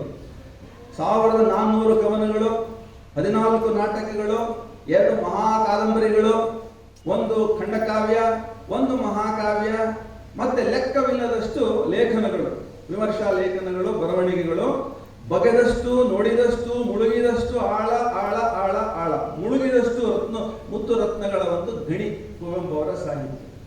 ಎಂಥದ್ದೊಂದು ಪದ್ಯ ಬರೀತಾರೆ ಅರವಿಂದರನ್ನ ಓದಿದಾಗ ಅಂದ್ರೆ, ಪ್ರಾಚ್ಯ ಪಾಶ್ಚಾತ್ಯ ತತ್ವಜ್ಞಾನ ಖನಿಗಳಲ್ಲಿ ಬಹುವಜ್ರಗಳನ್ನಾಯ್ದು ನಾವು ಶ್ರೀಮಂತನಾಗಿರ್ದೊಡಂ. ಹೇ ಪೂರ್ಣ ಯೋಗೀಂದ್ರ, ನಿಮ್ಮ ಈ ಕೃತಿಯ ಮೇರು ಉನ್ನತ ಮತಿಯ ಮಾನಸ ಸರೋವರದಿ ಮಿಂದು ನನ್ನ ದೀತೃಷ್ಣೆ ಶಾಂತವಾದುದು. ಮತಿಯ ಅನುಮತಿಯ ಸಾಧನೆಗೆ ಅಗ್ನಿ ಸೋಪಾನ, ಬುದ್ಧಿ ತಣಿವನ್ನೆಗಂ ಸಿದ್ಧಿ ತಾಂ ಸಂದಿಗ್ಧಮೈಸೆ ಅಂತ ಹೇಳಿ ಹೇಳ್ತಾರೆ. ಈ ಕನ್ನಡದ ಸಾಲುಗಳು ಅರ್ಥವಾಗೋದು ಸ್ವಲ್ಪ ಕಷ್ಟ ಕನ್ನಡದ ವಿದ್ಯಾರ್ಥಿಗಳಾದರೂ ಕೂಡ. ಪ್ರಾಚ್ಯ ಪಾಶ್ಚಾತ್ಯ ತತ್ವಜ್ಞಾನಗಳನ್ನು ನಾನು ಓದಿಕೊಂಡಿದ್ದೆ, ಅನೇಕ ಮುತ್ತು ರತ್ನಗಳಿಗೆ ಸಮವಾದ ಶಾಸ್ತ್ರ ಗ್ರಂಥಗಳನ್ನು ನಾನು ಅಧ್ಯಯನ ಮಾಡಿ ಜ್ಞಾನ ಸಂಪಾದನೆ ಮಾಡಿದ್ದೆ. ಆದರೆ ನಿಮ್ಮ ಈ ಕೃತಿ ದಿವ್ಯ ಜೀವನ ಅಂತ ಏನಿದೆ, ಆ ಒಂದು ಕೃತಿಯನ್ನು ನಾನು ಓದಿದ ಮೇಲೆ ನನ್ನ ದೀತೃಷ್ಣೆ ಶಾಂತವಾಯಿತು ಮಹಾನುಭಾವ ಅಂತ ಹೇಳಿ ಶ್ರೀ ಅರವಿಂದರಿಗೆ ಪದ್ಯ ಬರೀತಾರವರು. ಹಾಗೆ ಓದಿ, ಹಾಗೆ ಗ್ರಹಿಸಿ, ಹಾಗೆ ಭಾವಿಸಿದ ಧೀಮಂತ ಚೇತನ ಕುವೆಂಪು ಅವರು. ಅವರ ಆ ಸಾಹಿತ್ಯದೊಳಗಡೆಗೆ ಶ್ರದ್ಧೆ ಸಾಮರ್ಥ್ಯ ನಿಮ್ದು ಎಷ್ಟಿದೆ, ನಿಮ್ಮ ಹೃದಯ ಶ್ರೀಮಂತಿಗೆ ಎಷ್ಟಿದೆ ತಕ್ಕಂತೆ ಭಕ್ತರಿಗೆ, ವಿರಕ್ತರಿಗೆ, ವಿಜ್ಞಾನಮತಿಗಳಿಗೆ, ರಸಿಕರಿಗೆ ಆನಂದವನ್ನ ಕೊಡ್ತಕ್ಕಂಥ, ಬುದ್ಧಿ ವಿಕಾಸವನ್ನು ಉಂಟು ಮಾಡ್ತಕ್ಕಂಥ ವಾಂಗ್ಮಯ ಕುವೆಂಪು ಅವರು. ಅವರು ತಲೆಯ ಸರಕಲ್ಲ, ಕಲೆಯ ಸರಕಲ್ಲ, ಅದು ಒಂದು ಗಿಡದಿಂದ, ಒಂದು ಬಳ್ಳಿಯಿಂದ ಹೂ ನಿಧಾನವಾಗಿ ಹರಳಿದಂಥ ಜೀವಂತ ಸಾಹಿತ್ಯ. ಓದುತ್ತಾ ಓದುತ್ತಾ ಅದರ ಮಕರಂದವನ್ನು ಪಾನ ಮಾಡಬಹುದು, ಓದುತ್ತಾ ಓದುತ್ತಾ ಅದರ ಒಂದು ಸುವಾಸನೆಯನ್ನು ಆಸ್ವಾದ ಮಾಡಬಹುದು. ನಿಮ್ಮೊಳಗಿನ ಆ ಗ್ರಾಹ್ಯವಾಗಿ ಗ್ರಹಿಸ್ತಕ್ಕಂಥ ಚೇತನಗಳೇನಿದಾವೆ ಅಥವಾ ಇನ್ಸ್ಟ್ರೂಮೆಂಟ್ಸ್ ಏನಿದೆ, ಜ್ಞಾನೋಪಕರಣ ಏನಿದೆ, ನಿಧಾನವಾಗಿ ಸರ್ವಾಂಗ ಸುಂದರವಾಗಿ ಅರಳತಕ್ಕಂಥ ಸಾಹಿತ್ಯ ಕುವೆಂಪು ಅವರದು. ಹಾಗಾಗಿ ಮೌನ ನನ್ನ ನೆಲೆ, ಮಾತು ನನ್ನ ಕಲೆ ಅಂತ ಹೇಳಿ ಒಂದ್ ಕಡೆ ಹೇಳ್ತಾರವರು. ಮಾತನ್ನ ಕಡಿಮೆ ಮಾಡಿ ಮೌನದಲ್ಲಿ ಹೆಚ್ಚು ಧ್ಯಾನಿಸಿ, ಭಾವಿಸಿ, ಕಲ್ಪಿಸಿ, ಆಲೋಚಿಸಿ, ಚಿಂತಿಸಿ, ಏನನ್ನ ಶಾಸ್ತ್ರ ಗ್ರಂಥಗಳನ್ನ, ಗುರು ವಿಶೇಷಗಳನ್ನ ನೀವು ಸ್ಮರಿಸ್ತಾ ಹೋಗ್ಬೇಕು, ಭಾವಿಸ್ತಾ ಹೋಗ್ಬೇಕು ನಿರಂತರವಾಗಿ ಅಂತ ಹೇಳ್ತಾರೆ. ಸೊ ಅವರ ಮಹಾಜೀವನವೇ ಒಂದು ಮಹಾಕಾವ್ಯದ ಭಾಷ್ಯದಂತಿದೆ. ಅವ್ರು ನೋಡಿ ಪ್ರಾಮಾಣಿಕರು, ಎಷ್ಟು ಪ್ರಾಮಾಣಿಕರು ಅಂತ ಅಂದ್ರೆ, ಅವರು ಮೈಸೂರು ಯೂನಿವರ್ಸಿಟಿ ಚಾನ್ಸಲರ್ನ ಮಾಡ್ತೀವಿ, ಅರಮನೆಗೆ ಬಂದು ರಾಜರನ್ನು ಕಾಣಿದೀವಿ ಅಂದ್ರೆ ನನಗೆ ಬೇಡ ಚಾನ್ಸಲರ್ಶಿಪ್ ಅಂತ ಹೇಳೋದು. ಮೈಸೂರು ಮಹಾರಾಜರು ಫೇಲ್ ಆಗಿದ್ರು ಪರೀಕ್ಷೆಯಲ್ಲಿ, ಕನ್ನಡದಲ್ಲಿ ಫೇಲ್ ಆಗಿದ್ರು. ಅರಮನೆಗೆ ಹೋಗಿ ಪಾಠ ಮಾಡಿದ್ರೆ ನಿಮಗೆ ಕಾರ್ ಕಳಿಸ್ತೀವಿ, ಸೂಕ್ತ ಸಂಭಾವನೆ ಕೊಡ್ತೀವಿ ಅಂದ್ರೆ ನನಗದು ಬೇಡ ಅಂತ ಹೇಳೋದು. ಅಷ್ಟು ಆತ್ಮಗೌರವದ, ಸ್ವಾಭಿಮಾನದ ವ್ಯಕ್ತಿತ್ವ. ಕಡೆಗೆ ಮೈಸೂರು ಮಹಾರಾಜರೇ ಕುಕ್ಕರಳ್ಳಿ ಕೆರೆ ಏರಿ ಮೇಲೆ ವಾಕ್ ಬಂದಂಗೆ ಬಂದು ಕುವೆಂಪು ಅವರು ವಾಕ್ ಮಾಡುವ ಸಂದರ್ಭದಲ್ಲಿ ಅವರನ್ನ ಭೇಟಿ ಮಾಡಿ ಆ ಮೈಸೂರು ಚಾನ್ಸಲರ್ ಗಿರಿಯನ್ನು ಒಪ್ಕೊಳ್ಳುವಂತೆ ಅವರನ್ನ ಒತ್ತಾಯಿಸ್ತಾರೆ. ಬೆಳಗೆರೆ ಕೃಷ್ಣಶಾಸ್ತ್ರಿಗಳು ಈ ಎರಡೂ ಘಟನೆಗಳನ್ನ ಅವರೊಂದು ಅದ್ಭುತವಾದ ಭಾಷಣದಲ್ಲಿ ನಿರೂಪಿಸ್ತಾರೆ. ಎಂಥ ಶಿಷ್ಯ, ಎಂಥ ಗುರು. ವೆಂಕಣ್ಣಯ್ಯನವರು ಹೇಳ್ತಾರೆ, ಮೈಸೂರು ಮಹಾರಾಜರು ಮಗ ಫೇಲ್ ಆದಾಗ ಮಹಾರಾಜರು ಕೇಳ್ತಾರೆ, ಅವ್ರ ಚಾನ್ಸಲರ್ ಮೈಸೂರು ಮಹಾರಾಜರು, ಅವ್ರ ಮಗ ಫೇಲ್ ಆಗಿರ್ತಾನೆ. ಇವತ್ತಿನ ಯೂನಿವರ್ಸಿಟಿ ಕಥೆಗಳು ಬೇರೆ, ಅವತ್ತಿನ ಯೂನಿವರ್ಸಿಟಿ ಅಂತದ್ದು. ಮಹಾರಾಜನ್ನೇ ಫೇಲ್ ಮಾಡುವಂತ ಮೇಷ್ಟ್ರುಗಳಿವರು. ಏನ್ ಮಾಡ್ಬೇಕು ಮಹಾರಾಜರ ಕೇಳ್ತಾರೆ, ಮಗನ್ ಏನ್ ಮಾಡ್ಬೇಕು, ಈಗ ಫೇಲ್ ಆಗಿದೆ, ಇನ್ನೊಮ್ಮೆ ಬರೀಬೇಕಷ್ಟೇ ಅಂತಾರೆ. ವೆಂಕಣ್ಣನವರು ಹೇಳೋ ಉತ್ತರ ಇದು. ಅವಾಗಲೂ ಫೇಲ್ ಆದ್ರೆ ಏನ್ ಮಾಡ್ಬೇಕು, ಪಾಠ ಹೇಳಿಸ್ಬೇಕಾಗತ್ತೆ ಅಂತಾರೆ. ಅದನ್ನು ನೀವೇ ಮಾಡಿಬಿಡಿ ಅಂತಾರೆ. ಆಯ್ತು ಅಂತ ಹೇಳಿ ಬಂದಾಗ ಕುವೆಂಪು ಹೇಳ್ತಾರೆ ಅವ್ರಿಗೆ ಪಾಠ ಅಂತ ಮಾಡಪ್ಪ ಅಂತ. ನೀವು ಮಾಡಿದ್ದೀರಾ ಮೇಷ್ಟ್ರೆ, ಗುರುಗಳೇ ಅಂತ ಕೇಳ್ತಾರೆ ವೆಂಕಣ್ಣಯ್ಯನವರು. ನಾನಿಂದು ಪಾಠ ಮಾಡಿಲ್ಲ, ಮನೆ ಪಾಠ. ನೀವು ಮಾಡದೇ ಇರೋ ಕೆಲಸ ನನ್ನ ಹತ್ರ ಯಾಕೆ ಮಾಡಿಸ್ತೀರಿ, ನಾನು ಮಾಡೋದಿಲ್ಲ. ಕಡೆಗೆ ತೀನಂ ಶ್ರೀಕಂಠಯ್ಯನವರಿಗೆ ಹೇಳಿ ಮಹಾರಾಜರಿಗೆ ಪಾಠ ಮಾಡಿಸ್ತಾರೆ, ಪಾಸ್ ಆಗ್ತಾರೆ. ಇದು ಘಟನೆ. ಹೇಗಿದ್ರು ಅವರೆಲ್ಲ ಅನ್ನೋದಕ್ಕೆ ಸ್ವಂತ ಮಕ್ಕಳಿಗೆ ಕೆಲಸ ತಗೊಳ್ಳಿಲ್ಲ, ಅವರು ಸರ್ಕಾರಿ ಕೆಲಸಕ್ಕೆ ಯಾರನ್ನೂ ಸೇರಿಸ್ತಿಲ್ಲ, ಸೈಟ್ ತಗೊಳ್ಳಿಲ್ಲ, ಯಾವುದೇ ಗ್ರ್ಯಾಂಟ್ಗಳು ತಗೊಳ್ಳಿಲ್ಲ. ಇಡೀ ಜೀವನದೊಳಗಡೆ ಅತ್ಯಂತ ಪಾರದರ್ಶಕವಾಗಿ ಋಷಿ ಜೀವನವನ್ನು ಮೈಸೂರಿನಲ್ಲಿ ಅವರು ಕಳೆದರು. ಗಾಂಧಿ ಬಂದಾಗ ಅವರು ಸಂಕಲ್ಪ ಮಾಡೋದು ವಿದೇಶಿ ವಸ್ತುಗಳನ್ನು ಬಳಸಲ್ಲ ಅಂತ. ಅವತ್ತಿನ ಖಾದಿ ಬಟ್ಟೆನಲ್ಲೇ, ಖಾದಿಯ ಸೀರೆಯಲ್ಲೇ ಹೆಂಡತಿಗೆ ಕೂಡ ಅವರು ಮದುವೆ ಮಾಡ್ಕೊಂಡಿದ್ದಾರೆ, ಮಾಡಿದ್ದು ಖಾದಿ ಸೀರೆನಲ್ಲಿ. ಬಂಗಾರ ಹಾಕಲ್ಲ ಅಂದ್ರು, ಹೆಂಡತಿಗೂ ಕೂಡ ಬಂಗಾರ ಹಾಕಕ್ಕೆ ಅವರು ಅವಕಾಶ ಕೊಡಲೇ ಇಲ್ಲ. ಅರಿಶಿಣದ ಬೋಟನ್ನು ಕಟ್ಟಿ ಮದುವೆ ಮಾಡ್ಕೊತಾರೆ. ಅಂಥ ಸ್ವದೇಶ ಪ್ರಜ್ಞೆ, ಅಂಥದ್ದೊಂದು ನಿಷ್ಠೆ, ಪ್ರಾಮಾಣಿಕತೆ ಬದುಕಿನಲ್ಲಿ ಬಂದದ್ದು ಯಾಕೆ ಅಂದ್ರೆ ಇಂಥ ಗುರುಗಳಿಂದ. ವೆಂಕಣ್ಣಯ್ಯವರು ಮಹಾರಾಜರ ಮಗನ ಫೇಲ್ ಮಾಡಿ ನೀವು ಅವ್ರು ಪಾಸ್ ಮಾಡ್ಬಿಡ್ತೀವಿ ಬಿಡಿ ಅನ್ಬೋದಾಗಿತ್ತು, ಅವ್ರು ಮಾಡಲಿಲ್ಲ. ಅವರು ಪರೀಕ್ಷೆ ಬರ್ಸಿದ್ರು ಇನ್ನೊಂದ್ಸರಿ. ಆ ಥರ ಮೇಷ್ಟ್ರು ಈ ಥರ ಶಿಷ್ಯನನ್ನು ಸಂಪಾದನೆ ಮಾಡಲಿಕ್ಕೆ ಅಥವಾ ಬೆಳೆಸಲಿಕ್ಕೆ ಸಾಧ್ಯ ಆಗುತ್ತೆ. ಸೊ ಹಾಗಾಗಿ ಇಂಥ ಒಂದು ಮಹಾನ್ ಚೇತನ ತಯಾರಾಗಲಿಕ್ಕೆ ಕಾರಣವಾಗಿರುವಂಥದ್ದು ಅಂಥ ಗುರುಕೃಪೆ. ಅಂಥ ಗುರುಗೆ ಇಂಥ ಶಿಷ್ಯ ಸಿಕ್ಕಾಗ ಅಸೀಮವಾದ ಸಾಹಸದಿಂದ ಸಾಧ್ಯವಾಗ್ತವೆ. ಅವರು ಒಂದ್ ಕಡೆ ವಾಕ್ ಮಾಡುವಾಗ ಹೇಳ್ತಾರೆ, ಸ್ವಾಮಿ ಶಿವಾನಂದರಿಂದ ದೀಕ್ಷೆ ಆಗುತ್ತೆ, ಸನ್ಯಾಸ ದೀಕ್ಷೆ ಆಗುತ್ತೆ. ಅವ್ರಿಗೆ ಮದುವೆ ಆಗಲ್ಲ ಅಂತ ಹೇಳಿ ಸನ್ಯಾಸ ದೀಕ್ಷೆ ತಗೊಳ್ತಾರೆ, ಗುರು ಮಂತ್ರವನ್ನು ಕೊಡ್ತಾರೆ, ಮಂತ್ರ ಸಿದ್ಧಿಯೂ ಆಗುತ್ತೆ. ಆದ್ರೆ ಏನಾಗುತ್ತೆ, ಮತ್ತೆ ಕುವೆಂಪು ಅವರ ಬಾಳಿನೊಳಗಡೆಗೆ ಒಂದು ಕವಲು ದಾರಿ ಶುರುವಾಗುತ್ತೆ. ಸಿದ್ದೇಶ್ವರಾನಂದರನ್ನ ಹುಡುಕ್ತಾ ಅವರ ಮಾವ ಮಾನಪ್ಪ ಅಂತ ಹೇಳಿ ಒಬ್ರು ಬರ್ತಾರೆ. ಬಂದು ಈತನಿಗೆ ಒಂದು ಮದುವೆ ಮಾಡಬೇಕು, ಯಾಕೆ ಅಂತಂದ್ರೆ ಅವನ ವಂಶ ಅಲ್ಲಿಗೆ ಕಡೆಯಾಗ್ಬಿಡುತ್ತೆ, ನಮ್ಮ ವಂಶ ಬಹಳ ದೊಡ್ಡ ವಂಶ ಕಡೆಯಾಗ್ಬಿಡುತ್ತೆ, ನೀವು ಹೆಂಗಾದ್ರೂ ಮಾಡಿ ಒಪ್ಪಿಸ್ಬೇಕು ಅಂತ. ಪ್ರಾಣ ಸಂಕಟ ನೋಡಿ, ಅದೇ ಸಿದ್ದೇಶ್ವರಾನಂದರೇ ಇದೇ ವ್ಯಕ್ತಿಯನ್ನ ಕರ್ಕೊಂಡೋಗಿ ಸನ್ಯಾಸ ದೀಕ್ಷೆ ಕೊಡಿಸಿರ್ತಾರೆ. ಈಗ ಗೃಹಸ್ಥಾಶ್ರಮದ ಸಂಸಾರ ದೀಕ್ಷೆಯನ್ನು ಕೂಡ ಅವರೇ ಕೊಡ್ಬೇಕಾದಂತ ಇಕ್ಕಟ್ಟಿಗೆ ಸ್ವಾಮಿಗಳು ಸಿಕ್ಕಾಕ್ತಾರೆ. ಆಯ್ತು ಬಿಡಿ ಅಂತ ಹೇಳಿ ಶಿಷ್ಯನನ್ನ ಒಪ್ಪಿಸಿ, ಅವರ ದೂರದ ಸಂಬಂಧಿ ಒಬ್ಬ ಹೆಣ್ಣು ಮಗಳು ಹೇಮಾವತಿ ಅಂತ ಹೇಳಿ ನಾನು ಆಗಲೇ ಹೇಳಿದೆ, ಹುಟ್ಟಿದಾಗ ಇದೇ ವ್ಯಕ್ತಿ ಹೋಗಿ ಹೇಮಾವತಿಯನ್ನು ಹೆಸರಿಟ್ಟು ಬಂದಿರ್ತಾನೆ ಕುವೆಂಪು, ಅದೇ ವ್ಯಕ್ತಿಯನ್ನ ಕೈ ಹಿಡಿದು ಮದುವೆ ಆಗ್ತಾರೆ. ಸಂಸಾರ ದೀಕ್ಷೆಯು ಗುರುವೇ, ಸನ್ಯಾಸ ದೀಕ್ಷೆಯು ಗುರುವೇ ಕೊಟ್ಟರು. ಅದಕ್ಕೆ ಕಾರಣ ಬೇರೆ ಬೇರೆ ಇದೆ. ಅವರು ತತ್ವಶಾಸ್ತ್ರದಲ್ಲಿ ಬಹಳ ವಿಶೇಷವಾದ ಆಸಕ್ತರು. ಅವರ ಗುರುಗಳು ಯಾರು? ಕೃಷ್ಣಶಾಸ್ತ್ರಿಗಳು, ಕನ್ನಡದ ಪ್ರೊಫೆಸರ್, ಡಿಪಾರ್ಟ್ಮೆಂಟ್ ಹೆಡ್ ಅವರು. ಕನ್ನಡಕ್ಕೆ ಸೇರೋರೇ ಇರಲಿಲ್ಲ ಆ ಕಾಲದಲ್ಲಿ, ಕನ್ನಡಕ್ಕೆ ಅಷ್ಟು ಬೆಲೆ ಇರಲಿಲ್ಲ ಮೈಸೂರು ಯೂನಿವರ್ಸಿಟಿನಲ್ಲಿ. ಎಲ್ಲ ತತ್ವಶಾಸ್ತ್ರಕ್ಕೆ ಹೋಗುವಂಥವ್ರು, ಇಲ್ಲ ವಿಜ್ಞಾನಕ್ಕೆ ಹೋಗುವಂಥವ್ರು. ಈ ವ್ಯಕ್ತಿನ ಕರೆದ್ಬಿಟ್ಟು ಹೇಳ್ತಾರೆ, ನಿನಗೆ ನೀವು ಬಾರಮ್ ಫಿಲಾಸಫರ್, ನೀನು ಹುಟ್ಟುವಾಗಲೇ ತತ್ವಜ್ಞಾನಿ ಕಣಯ್ಯ, ತತ್ವಶಾಸ್ತ್ರ ಓದದೇ ಇದ್ರು ನಿನಗೆ ಮೈಗೂಡು ಬಿಟ್ಟಿದೆ, ರಕ್ತ ಕಣಕಣದಲ್ಲಿ ತತ್ವ ಇದೆ, ಕನ್ನಡಕ್ಕೆ ಏನಾದ್ರು ನೀನು ಬಂದ್ರೆ ಕನ್ನಡದ ಬೆಲೆ ಜಾಸ್ತಿ ಆಗುತ್ತೆ, ನಿನ್ನಿಂದ ಕನ್ನಡಕ್ಕೆ ಸೇವೆ ಆಗುತ್ತಪ್ಪ ಅಂತ ಹೇಳಿ ಕನ್ವಿನ್ಸ್ ಮಾಡಿದಾಗ ಒಂದು ಪ್ರಾವಿಷನ್ ಮಾಡ್ತಾರೆ. ಕನ್ನಡ MA ಮತ್ತೆ ತತ್ವಶಾಸ್ತ್ರ MA ಎರಡನ್ನೂ ಈತ ಒಟ್ಟಿಗೆ ಮಾಡೋದಕ್ಕೆ ಅವಕಾಶ ಮಾಡಿಸ್ಕೊಡ್ತಾರೆ ಚಾನ್ಸಲರ್ ಕಡೆಯಿಂದ. ಹಾಗಾಗಿ 3 ವರ್ಷದಲ್ಲಿ 2 ಮಾಸ್ಟರ್ ಡಿಗ್ರಿಗಳನ್ನು ಕೊಡ್ತಾರೆ. MA ಆದ ತಕ್ಷಣ ಅದೇ ಕಾಲೇಜಿನಲ್ಲಿ ಪ್ರೊಫೆಸರ್ ಆಗ್ತಾರೆ. ಮೈಸೂರು ಯುವರಾಜ ಕಾಲೇಜಿನಲ್ಲಿ ಪ್ರೊಫೆಸರ್ ಆಗಿ ಅಸಿಸ್ಟೆಂಟ್ ಪ್ರೊಫೆಸರ್ ಆಗಿ ಕೆಲಸ ಸೇರ್ಕೊಳ್ತಾರೆ. ಅದು ಬಹಳ ದೊಡ್ಡ ರೋಮಾಂಚಕವಾದಂತಹ ಒಂದು ಕಾಲ. ಅವರು ಅಲ್ಲಿ ಇವಾಗೇನು ಹಾಡ್ತೀರಿ, ಜೈ ಭಾರತ ಜನನೀಯ ತನುಜಾತೆ, ರೈತ ಗೀತೆ ಇವೆಲ್ಲ ಬರೆದದ್ದು ಅದೇ ವಯಸ್ಸಲ್ಲಿ, ನಿಮ್ಮ ವಯಸ್ಸಲ್ಲಿ 22-23ಕ್ಕೆ ಆತ ಬರೆದ ಶ್ರೇಷ್ಠ ಕವನಗಳೆಲ್ಲ ಬಂದ್ಬಿಟ್ಟಿದ್ವು. 1400 ಕವನಗಳು. ಯಾವ ತರದ ಕವನಗಳು ಬೇಕು ಆ ತರದ ಕವನಗಳು ಸಿಗುತ್ತೆ. ನಿಮ್ಮ ವಯಸ್ಸಿಗೆ ನಿಮ್ಮನ್ನು ಅತ್ಯಂತ ಅದ್ಭುತವಾಗಿ ಪ್ರಚೋದಿಸ್ತಕ್ಕಂಥ ಪ್ರೇಮ ಕವನಗಳಿವೆ. ಪ್ರೇಮ ಕಾಶ್ಮೀರ ಅಂತಾನೆ ಅದಕ್ಕೆ ಹೆಸರು. ಚಂದ್ರಮಂಚಗೆ ಬಾ ಚಕೋರಿ ಅಂತ ಇನ್ನೊಂದು ಕವನ ಸಂಕಲನದ ಹೆಸರು. ಓದಬೇಕು ನೀವು ಅವೆಲ್ಲ. ಎಂತ ಅದ್ಭುತವಾದ ಪ್ರೇಮ ಅದು. ಕಾಮ ಅಲ್ಲ, ಅದು ಮೈವಾಸನೆ ಇಲ್ಲದ ಪ್ರೇಮ, ಆತ್ಮದ ಸುಗಂಧವನ್ನು ಸೂಸ್ತಕ್ಕಂಥ ಕವನಗಳು. ತನ್ನ ಹೆಂಡತಿಯಲ್ಲಿ ಭಗವತಿಯನ್ನ ಕಂಡಂತ ಕವಿ ಕುವೆಂಪು ಅವರು. ಅದು ಅವ್ರು ಬರೀತಾರೆ, ಅವರ ಹೆಂಡತಿ ನನಗೆ ಹೆಂಡತಿಯಲ್ಲ, ಸಾಕ್ಷಾತ್ ಆದಿಶಕ್ತಿ, ನನ್ನನ್ನು ಉದ್ಧರಿಸಲಿಕ್ಕಾಗಿ, ನನ್ನ ಕೈ ಹಿಡಿದು ಮುನ್ನಡೆಸಲಿಕ್ಕಾಗಿ ತಾ ಭೂಮಿ ಆದರೂ ಅಲ್ಪೆ ಎನ್ನುವಲು ಬಲಿದಪ್ಪಿ ಮಲಗಿ ಹೇಳು ಈ ಕೃಪಾಲು ಅಂತ ಹೇಳಿ ಆ ಪದ್ಯದಲ್ಲಿ ಬರೀತಾರೆ. ಹಾಗಾಗಿ ಆದಿಶಕ್ತಿಯೇ ಎಲ್ಲ ಜೀವರಾಶಿಗಳ ಹಿಂದೆಗಡೆಗೆ ಮಾತೃ ಪ್ರೇಮದ ಒಂದು ಸವಿಯನ್ನು ಉಣಿಸ್ತಾ ಬೆಳೆಸ್ತಾ ಇರ್ತದೆ ಅಂತ ಸಿದ್ಧಿಯಾದಂಥ ಆ ಪ್ರೇಮ ಸಿದ್ಧಿ ಆ ಕುವೆಂಪು ಅವರಿಗೆ ಆದತ್ತು ಅಂತ ಹೇಳಿ. ಶಿವಾನಂದರಿಂದ ಅವರು ದೀಕ್ಷೆ ಆಗುವಾಗ ಗುರುಗಳು ಸಿದ್ದೇಶ್ವರ ಆನಂದ್ ಹೇಳ್ತಾರೆ, ಇವರು ನಿಮ್ಮನ್ನೇ ನಂಬಿ ಬಂದಿದ್ದಾರೆ. ಯಾಕೆಂದ್ರೆ ತಂದೆ ತಾಯಿ ಇಬ್ರು ಇರಲಿಲ್ಲ, ಅವಾಗ ಪುಟ್ಟಪ್ಪನಿಗೆ ಇಬ್ರು ಹೊರಟಾಗಿದ್ರು. ಈಗ ಇದ್ದದ್ದು ಸಿದ್ದೇಶ್ವರಾನಂದ್ರ ಒಬ್ಬರೇ, ಅವರಿಗೆ ಆತ್ಮ ಬಂಧು ದೇಹ ಬಂಧು ಎಲ್ಲ ಅವರೇನೆ ಇದ್ದದ್ದು. ಶಿವಾನಂದ್ರ ಹತ್ರ ಹೋದಾಗ ಅವರು ಪರಮ ಮೌನದೊಳಗಡೆಗೆ ನೆಲೆಯಾಗಿರ್ತಾರೆ. ಅವರು ಶಿವಾನಂದ ಹೆಚ್ಚು ಮಾತಾಡುವಂಥವರಲ್ಲ. ಯಾರು ನಾನು ಯಾರು? ಶಿವಾನಂದ್ರ ಹೇಳೋ ಮಾತಿದ್ರು, ಎಲ್ಲ ಗುರು ಮಹಾರಾಜರೇ, ಎಲ್ಲ ಅವರೇ, ಎಲ್ಲ ಅವರ ಇಚ್ಛೆಯಂತೆ ನಡೆದಿದೆ, ಮುಂದೆ ನಡೆಯುತ್ತೆ. ಅವ್ರ ಮಾತಿನ ತಾತ್ಪರ್ಯ ಏನು ಅಂತ ನನಗೆ ಅವ್ರು ಗೊತ್ತಾಗ್ಲಿಲ್ಲ ಅಂತ ಹೇಳಿ 64ನೇ ವಯಸ್ಸಿಗೆ ಅದರ ಅರ್ಥ ನನ್ಗೆ ಆಯ್ತು ಅಂತ ಹೇಳಿ ಕುವೆಂಪು ನೆನಪಿನ ನೋಡಿದಲ್ಲಿ ರೆಕಾರ್ಡ್ ಮಾಡ್ತಾರೆ. ಪೂರ್ಣ ಗ್ರಾಹ್ಯವಾದದ್ದು, ಎಲ್ಲ ಗುರು ಮಹಾರಾಜರದೇ ಅಂತ ಅನ್ನೋ ಮಾತಿನ ಅರ್ಥ ಆದದ್ದು ನನಗೆ.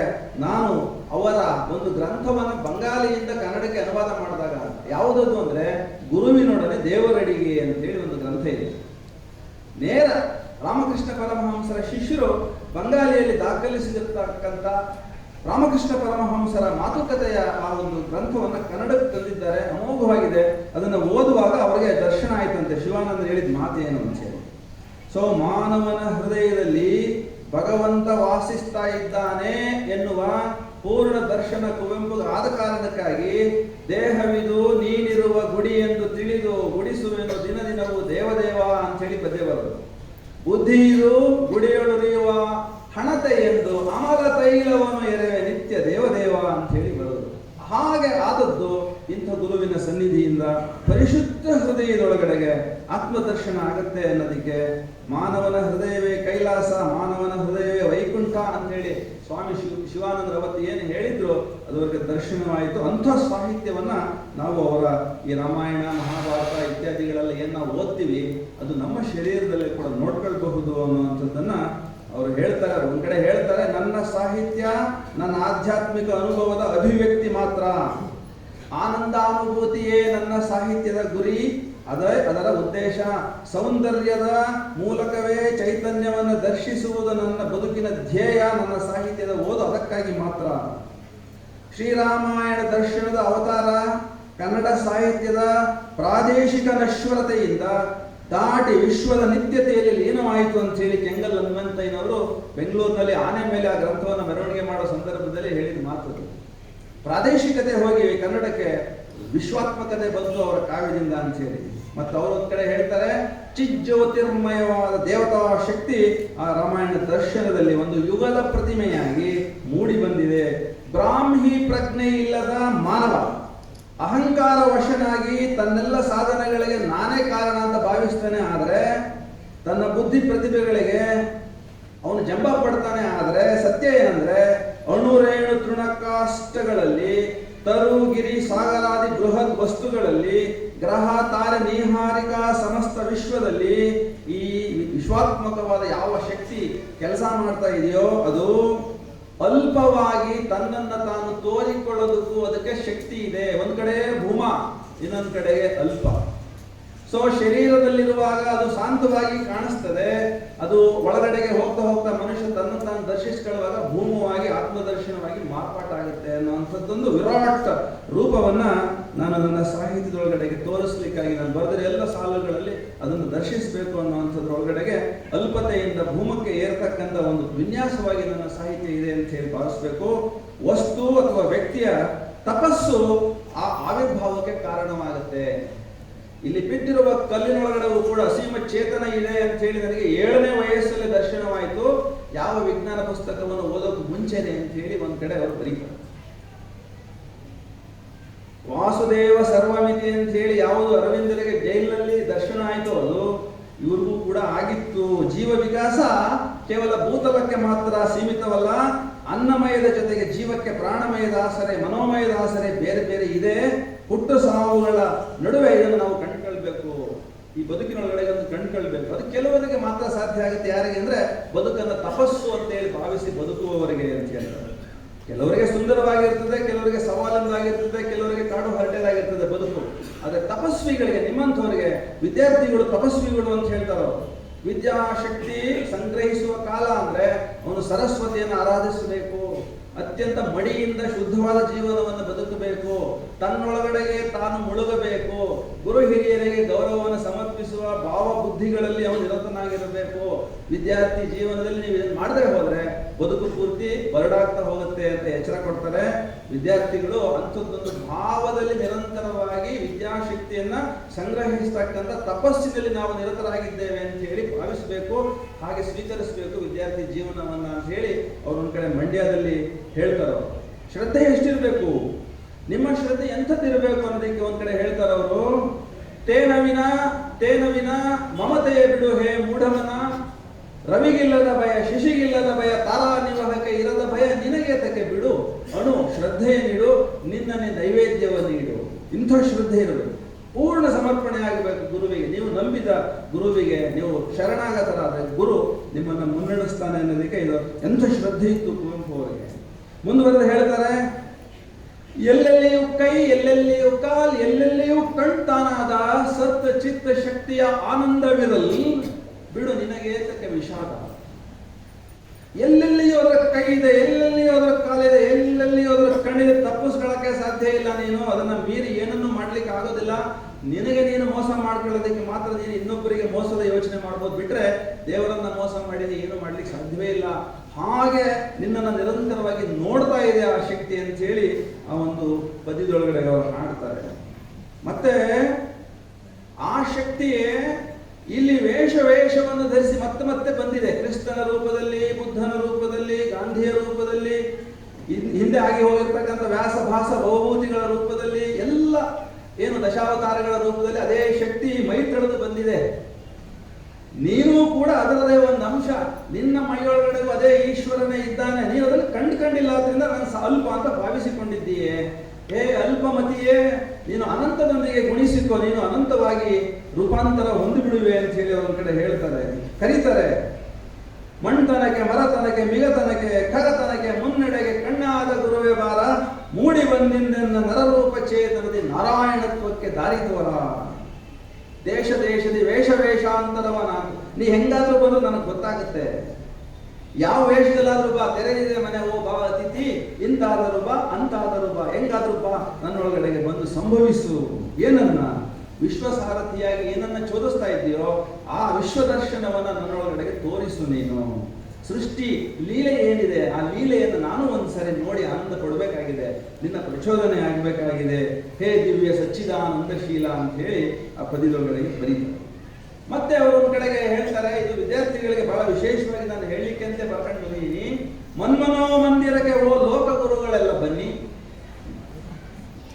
ತುಳಿಯ ನಿಮ್ಮ ಪದತಲ ದಲ ದಲ ದಲ ಅರಳುವುದನ್ನ ಶಿರಃ ಕಮಲ ಕುಟ್ಮಲ. ಎಷ್ಟೆಷ್ಟು ಗುರುಗಳ ಪಾದಗಳಿಗೆ ನೀವು ಹಣೆ ಮುಟ್ಟಿಸ್ತೀರಿ, ಅಷ್ಟಷ್ಟು ಗುರು ಶಕ್ತಿ ನಿಮ್ಮೊಳಗಡೆಗೆ ಹರಿದು ನಿಮ್ಮ ಈ ಒಂದು ಸಹಸ್ರದೊಳಗಡೆ ಕಮಲ ಅರಳುತ್ತದೆ ಅಂತ ಅದರ ಅರ್ಥ. ನಾವು ನಮಸ್ಕಾರ ಮಾಡಕ್ಕೆ ಹಿಂದೆ ಮುಂದೆ ನೋಡ್ತೀವಿ, ದೊಡ್ಡವರು ಕಂಡಾಗ ಹುಡುಗರು ತಂದೆ ತಾಯಿಗೆ ನಮಸ್ಕಾರ ಮಾಡೋದಿಲ್ಲ. ಅಷ್ಟು ಮಟ್ಟಿಗೆ ನಾವು ಇವತ್ತು ಆಧುನಿಕಗೊಂಡು ಬಿಟ್ಟಿದ್ದೇವೆ, ಮಗಕ್ಕೆ ಇಷ್ಟಪಡೋಲ್ಲ ನಾವು. ಆದ್ರೆ ನಾನು ನಡೆದ ಘಟನೆ ಇದು. 1990ರಲ್ಲಿ ಕುವೆಂಪು ಅವ್ರ ಮನೆಗೆ ಹೋಗಿ, ಆ ವೇಳೆಗಾಗಲೇ ಪ್ರಜ್ಞೆ ಇರಲಿಲ್ಲ. ನನ್ನ ಹಣೆಯನ್ನು ಅವ್ರ ಕಾಲುಗಳಿಗೆ ಒತ್ತಿ ಮುಟ್ಟಿ ನಮಸ್ಕಾರ ಮಾಡಿ, ಭಗವಂತ ಅದು ಯಾವ ದರ್ಶನ ಈ ಕಾವ್ಯದಲ್ಲಿ ಇಟ್ಟಿದೆಯೋ ಅದು ನನಗೆ ಆಗಲಿ ಅಂತ ಹೇಳಿ ಪ್ರಾರ್ಥಿಸಿದ್ದೆ. ಅವರಿಗೆ ಮಾತಾಡೋ ಶಕ್ತಿ ಇರಲಿಲ್ಲ ಆ ವೇಳೆಗಾಗಲೇ, ಆದ್ರೆ ಆಶೀರ್ವಾದ ಆಗಿತ್ತು ನನಗೆ. ರಾಮಾಯಣ ದರ್ಶನ ಆಮೇಲೆ ನನಗೆ ದರ್ಶನ ಆಯಿತು ಅಂತ. ಸೊ ಅದಕ್ಕಾಗಿ ನಿಮ್ಮ ಹೃದಯದೊಳಗಡೆಗೆ ಗುರುವಿಗೆ ವಿಶೇಷವಾದ ಸ್ಥಾನ ಕೊಡಿ. ಯಾಕೆಂತಂದ್ರೆ ತಂದೆ ತಾಯಿಗಳು ಬಂಧು ಬಾಂಧವರ ಸಂಬಂಧಗಳು ಶಾಶ್ವತ ಅಲ್ಲ, ಆದರೆ ಗುರು ಮತ್ತು ಶಿಷ್ಯನ ಸಂಬಂಧ ಶಾಶ್ವತವಾದದ್ದು. ಅದು ಜನ್ಮ ಜನ್ಮಾಂತರಗಳವರೆಗೆ ನಿಮ್ಮನ್ನ ಹಿಂಬಾಲಿಸ್ತಾ ಇರ್ತದೆ ಅನ್ನೋದಕ್ಕೆ ರಾಮಾಯಣದ ಘಟನೆ ಒಂದು ಬರುತ್ತೆ. ನಿಮ್ಗೆಲ್ಲ ಆಸಕ್ತಿ ಇದ್ರೆ ಹೇಳ್ತೀನಿ, ಯಾಕಂದ್ರೆ ಅಲ್ಲಾಡ್ತಾ ಇದ್ದೀರಿ ನೀವು, ಏಕಾಗ್ರತೆ ಹೋಗಿದೆ ಅಂತ. ನೇರ ಕೂತ್ಕೊಂಡು ಕೇಳಿಸ್ಕೊಂಡ್ರೆ ನಿಮ್ಗೆ ತುಂಬಾ ಯೂಸ್ ಆಗುತ್ತೆ. ನಿಲ್ಲಿಸ್ಬೋದಾ ಇಲ್ಲಿಗೆ ಮಾತನ್ನ? ಜೋರಾಗಿ ಹೇಳ್ಬೋದು ನಿಲ್ಲಿಸಿ ಅಂತ, ಇಲ್ಲ ಅಂದ್ರೆ ಮುಂದುವರಿಸಿ ಅಂತ. ಮುಂದುವರ್ಸೋಣ? ಓಕೆ.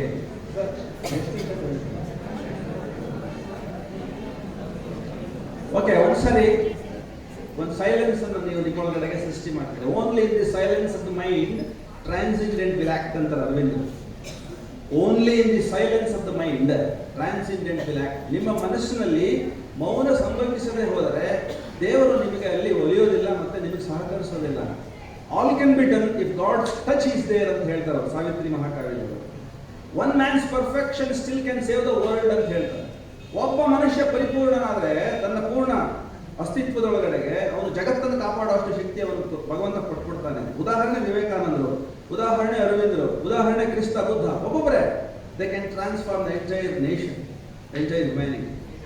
ಅಂತ ಶಕ್ತಿ ನಿಮ್ಮೊಳಗಡೆಗೆ ಆವಾಹಿಸಬೇಕು ಅಂತಂದ್ರೆ ಸೈಲೆನ್ಸ್ ಅಂಡ್ ಸರೆಂಡರ್ ಇರಬೇಕು. ಆಗ್ಬೋದಾ ಈ ಸೈಲೆನ್ಸ್ ನಿಮ್ಮಿಂದ ಆಗುತ್ತಾ? ಓಕೆ.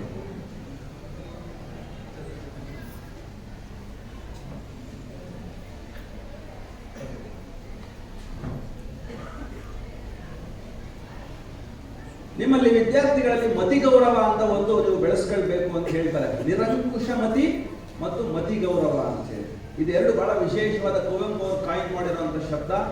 ಯಾರಿಗೆ ಮತಿ ಗೌರವ ಇರೋದಿಲ್ಲ, ಯಾರಿಗೆ ನಿರಂಕುಶ ಮತಿ ಇರೋದಿಲ್ಲ, ಅವರು ಏನಾಗ್ತಾರೆ ಅಂದ್ರೆ ನಿರಂತರವಾಗಿ ಇನ್ನೊಬ್ಬರಿಗೆ ಅಡಿಯಾಳಾಗ್ತಾರೆ. ಯಾರನ್ನ ಮನುಷ್ಯ ಅಂತ ಕರೆದಿದ್ದಾರೆ ಅಂದ್ರೆ ಮನ ಏವ ಮನುಷ್ಯಾಣಾಂ ಅಂತ ಹೇಳಿದ್ದಾರೆ. ಹಂಗಂದ್ರೆ ಏನು ಅಂದ್ರೆ ನಿನ್ನ ಶರೀರ, ಅದರ ಕಾರ್ಯಗಳು, ಅದರ ಎಲ್ಲ ಕಲಾಪಗಳು ನಿನ್ನ ಮನಸ್ಸಿನ ಸಹಿತ ಇಚ್ಛೆಯಂತೆ ನಡೆದಾಗ ನೀನು ಮನುಷ್ಯ. ನಿನ್ನ ಈ ಮನಸ್ಸಿಗೆ ಶಕ್ತಿ ಇಲ್ಲ ಅಂದ್ರೆ, ನಿನ್ನ ಶರೀರವನ್ನು ನಡೆಸ್ತಕ್ಕಂಥ ಶಕ್ತಿ ನಿನ್ನ ಮನಸ್ಸಿಗಿಲ್ಲ ಅಂದ್ರೆ ನೀನು ಇನ್ನೊಬ್ಬರ ಮಾತನ್ನ ಕೇಳ್ತಾ ಇರ್ತೀಯ, ಇನ್ನೊಬ್ಬರಿಗೆ ದಾಸನಾಗಿರ್ತೀಯ, ಅವನನ್ನ ಹಿಂಬಾಲಿಸ್ತಾ ಇರ್ತೀಯ ನೀನು. ಹಾಗಾಗಿ ಮತಿ ಗೌರವ ಅಂತ ಅನ್ನೋದನ್ನು ನೀವು ಮೊದಲು ಕಂಡುಕೊಳ್ಬೇಕು.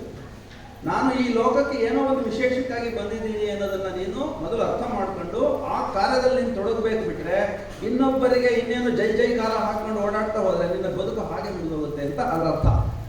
ಅಂತ ಮತಿ ಗೌರವವನ್ನ, ಶ್ರೇಷ್ಠವಾದಂತಹ ನಿರಂಕುಶವಾದ ಮತಿತ್ವವನ್ನು ನೀವು ಮೊದಲು ನಿಮ್ಮೊಳಗಡೆಗೆ ಇಟ್ಕೊಳ್ಬೇಕು.